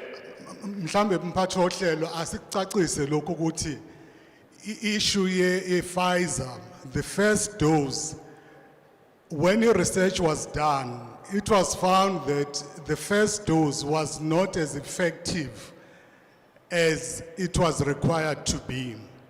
Hence, it was required that there has to be the second dose. Because logic will tell you that if after the second dose you reach 95%, then it meant that during the first dose, when the research was done, they could not reach the percentage that they wanted to reach. It's only after the second dose that they were able to reach 95%. So immune, it was the response that they wanted from the immune to protect you. They could only reach it after the second dose, which was different with Johnson & Johnson, where the way they developed that drug or that vaccine, they were able to reach 85% after the first dose. So it's not just about the immune booster with the first dose. I think people should understand that the way these vaccines were developed differently, and their effectiveness is different. So I think that people should understand. Secondly, in terms of the empirical evidence, I think people need to understand that the processes that drug companies go through in terms of developing these drugs, they go through clinical trials, these drugs get approved based on the clinical evidence that is there and the effectiveness of these drugs.